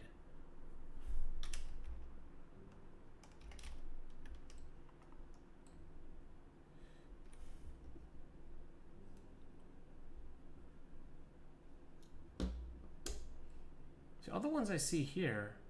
Oh, no, never mind. This one doesn't.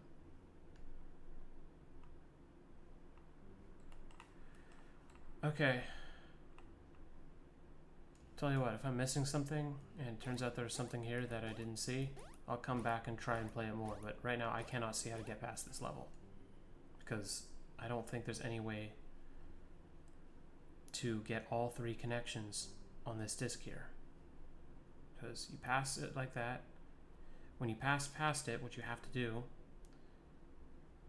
you create a cul-de-sac, and once you jump there, you're trapped, and you can't go anywhere else. And you have to take all 11 of these connections. 1, 2, 3, 4, 5, 6, 7, 8, 9, 10, 11. You have to jump every single of the 11 connections. Okay, I'm gonna stop playing that one then.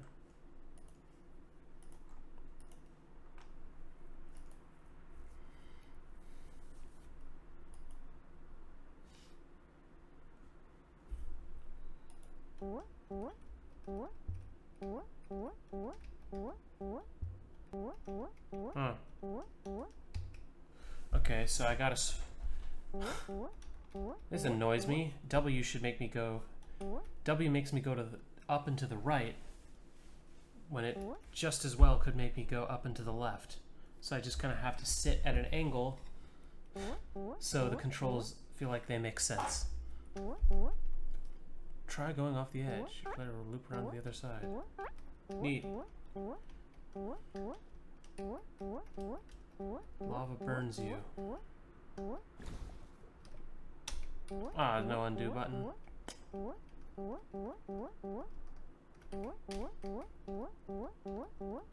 I'm sure before this game ends, I'm gonna have killed myself like 5 times by accidentally jumping onto lava because I thought the key took me one way. It took me a different way. Why'd you build this section of the level then if there's nothing here? Unless this is like some sort of stupid secret. Clearly something here.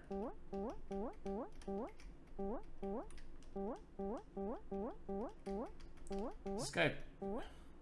This is either the entire rest of the game this way, and or they're just fucking with me and they're wasting my time.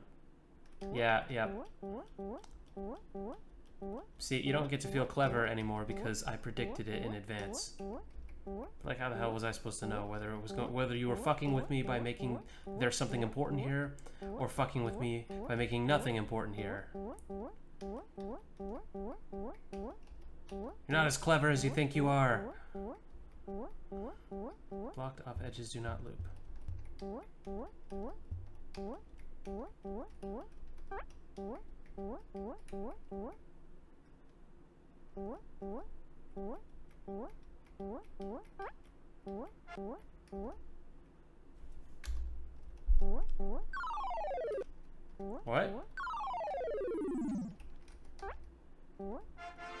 What? Why does that kill me? That wasn't lava.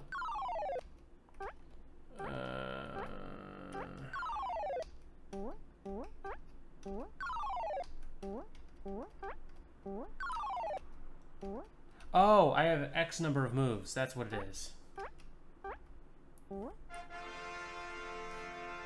I thought it was just like hidden lava or something. You're just like, haha, you fell into lava that looks like grass. You're dumb, and I'm clever. Glad it's not that. Okay. That was easy.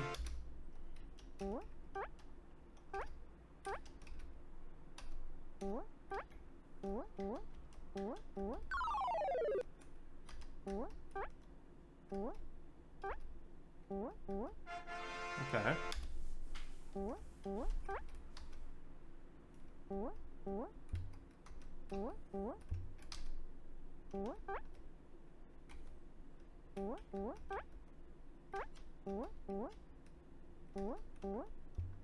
Oh, there's a switch I have to press.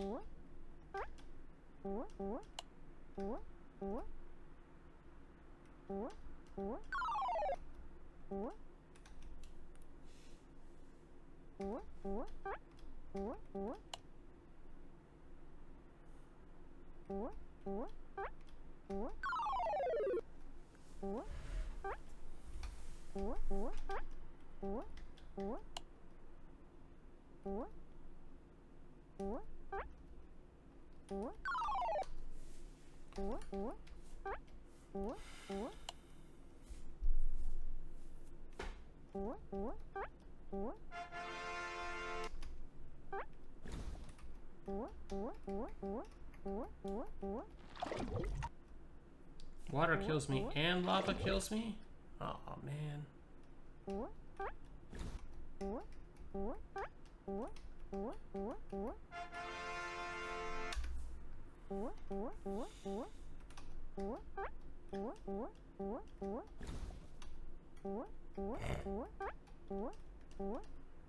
Fuck off.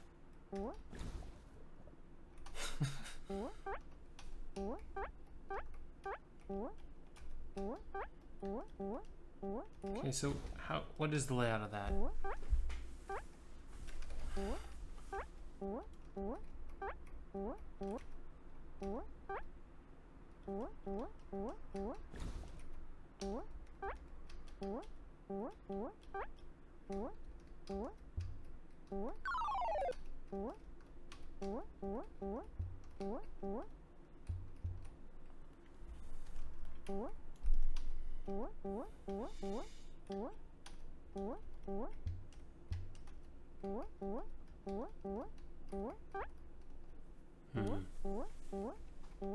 Oh, I see.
That's the same number of moves.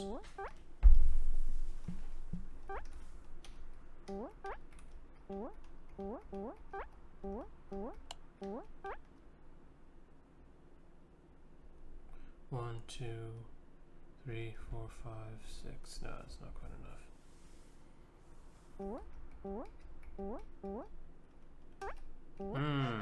That was a good one.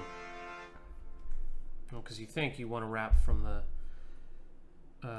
S side to the W side, but it's actually faster to wrap from the A side to the D side.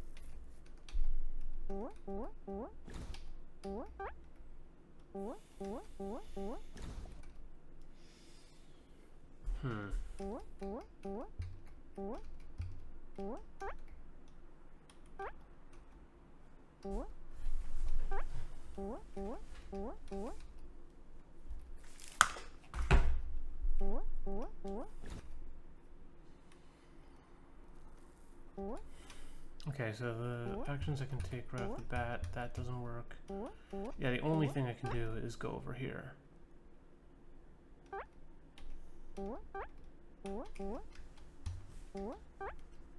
Oh!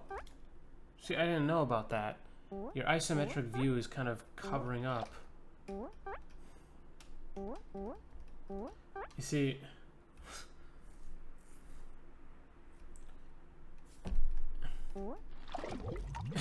And how was I supposed to see the water there? The problem with this puzzle is that you just... Yes, yeah, it's one thing if I can't solve a puzzle because I just don't know how to solve it. It's another thing if it's because you hid 3 of the pieces around the room and acted like I'm stupid for not realizing where they are.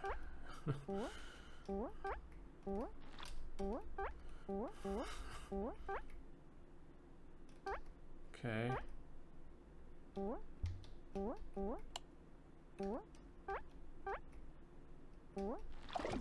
I don't even know where the exit is.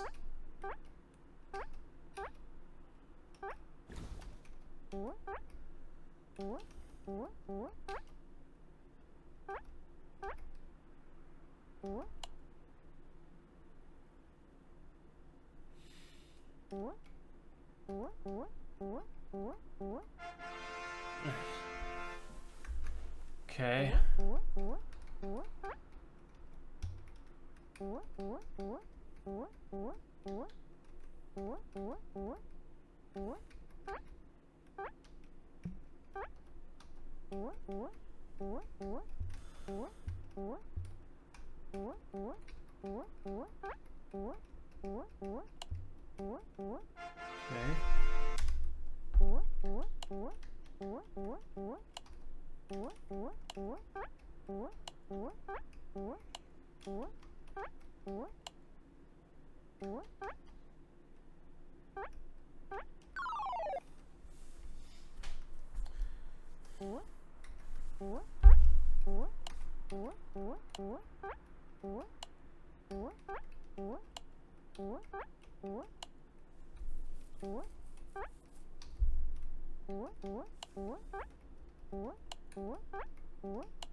Damn it.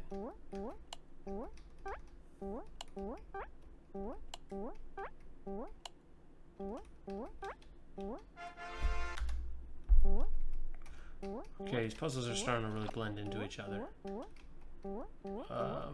Probably play a few more.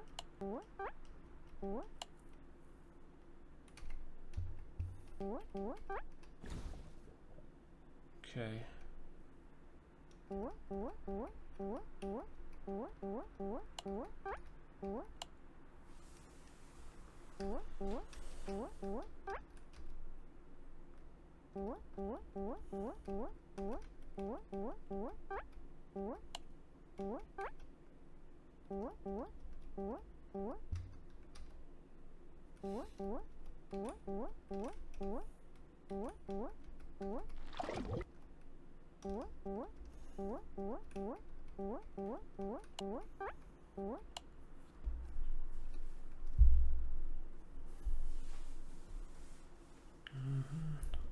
One, two, three, four, five, six, seven. That's not enough to get there.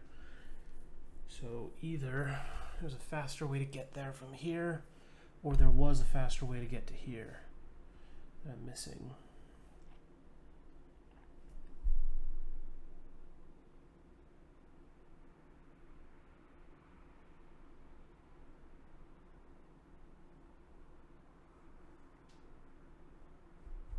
Yeah, I think there's gotta be like a faster way to get there. 8.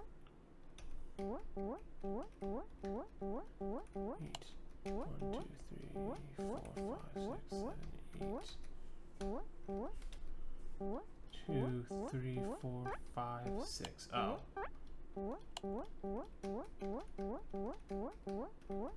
Yes, there was a faster way to get there. What's that?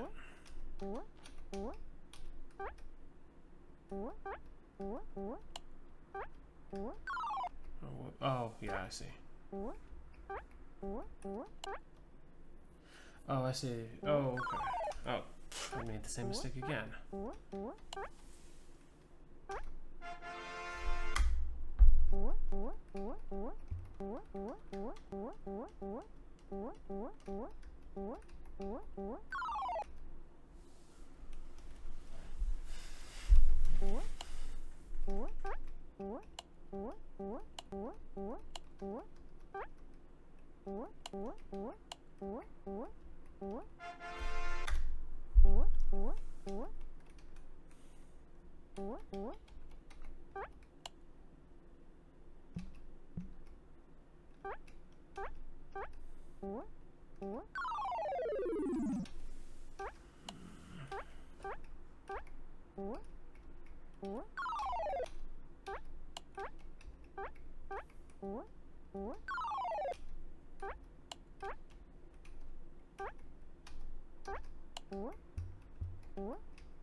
Okay. I can't really understand what's going on back there because of the, again, because of the isometric view. This level looks like busy work. I'll give a couple tries to this and then probably call it good. Because I feel like these levels are starting to repeat themselves. You have a lot more levels than mechanics. Oh, okay. Wait,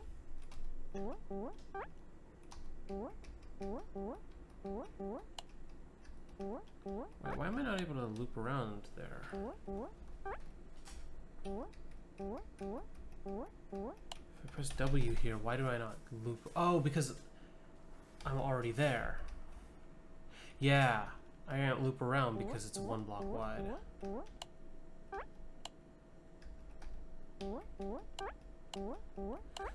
Like, what's the catch here? I mean, there aren't that many ways you can move around. It's not like there's some way of you... Oh, this is the last level. Okay, this is just like a fun little gimmick level. Yeah, I feel like a lot of these levels, they don't feel so much like there's some clever solution to it you just need to figure out. They either feel like you're either hunting for the spot hidden behind boxes that isn't going to kill you instantly if you move wrong, or it's just kind of busy work figuring out what specific combination of moves. And I know that all puzzle games boil down to that, finding the specific combination of moves, but it doesn't feel like, after the first couple of levels, I don't feel like I ever came to some new revelation or some truth about the game's mechanics, or some consequence of how they work. It just kind of felt like you just got, instead of me having to solve a new problem or come up with some new truth about how the game mechanics work, you just threw the mechanics at me with a longer level and a higher branching factor. So I had to try more things. So that's what I mean when I say it just kind of felt like busy work. But, I mean, the core mechanics, cool. You know, the whole thing about, you know, because it did catch me off guard a lot of times when I thought I had taken the fastest route there and it turned out, oh, well, no, you actually got to loop around here. I think you did a good job in places hiding the fact that you have to loop around, making it not look obvious, because, you know, if there's a long-ass pathway, you obviously loop to the end of it, but there were a couple levels where it didn't look like it was the fastest way through to loop around in one, or it looked like one way was the fastest, but another way really was, if you if you really looked at it.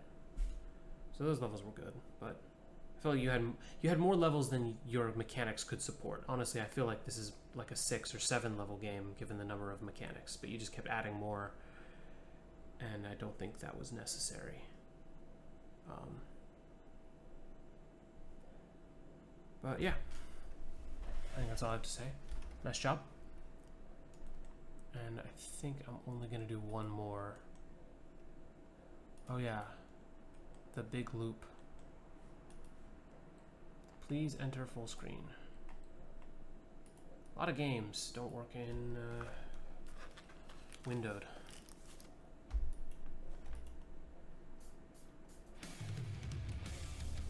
Aw, yeah. Where'd you get that music? See description. Songs from Zapsplat. Yeah, okay, I thought so. This sounded too good and well produced for you to have created it during a jam game.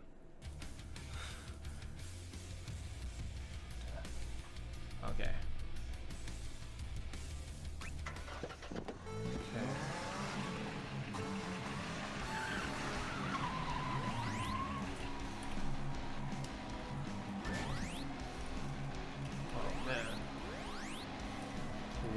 these controls are kinda hard to use. Oh, I see. The goal is to gain enough speed so that when you do the loop-the-loop, you're not gonna fall over.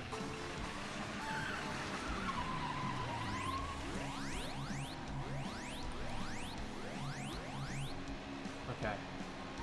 That was pretty easy.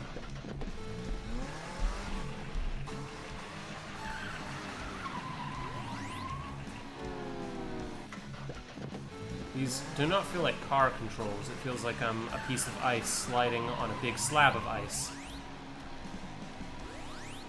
Like, these tires are not doing a whole lot for me, I gotta say. These must be bald as hell. Also covered in Vaseline.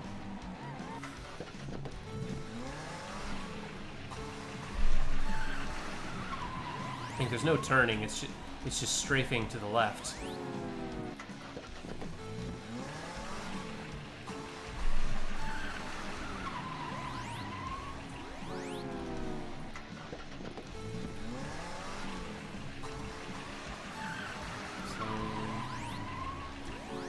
Okay, so I probably don't want to go for these boost pads as much as I have been.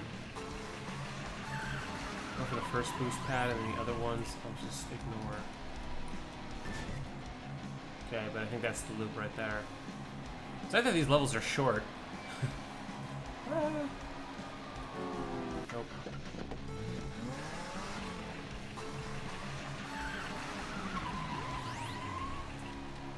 Ah, shit. You have to really thread the needle on this one.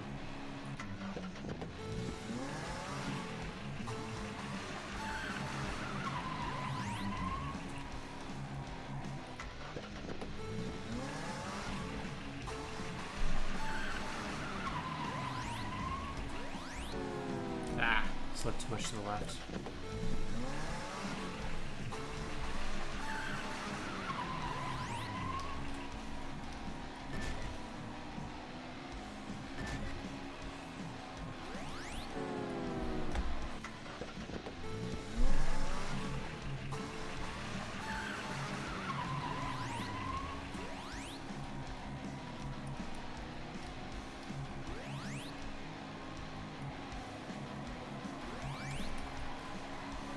Oh, that's one way to do it.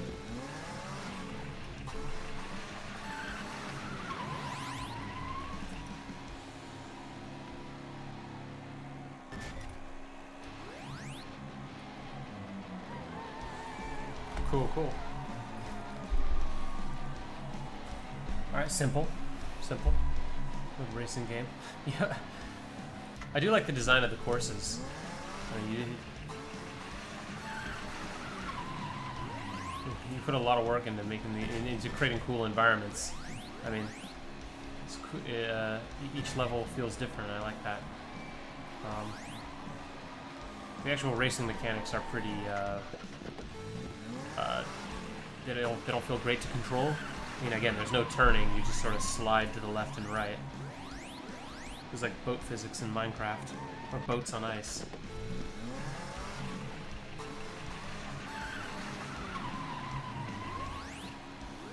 This one I can pretty much just drive straight. Okay, that's gonna be it. Hopefully I gave good feedback to the games I played. Maybe I'll play some more later this week. See you later.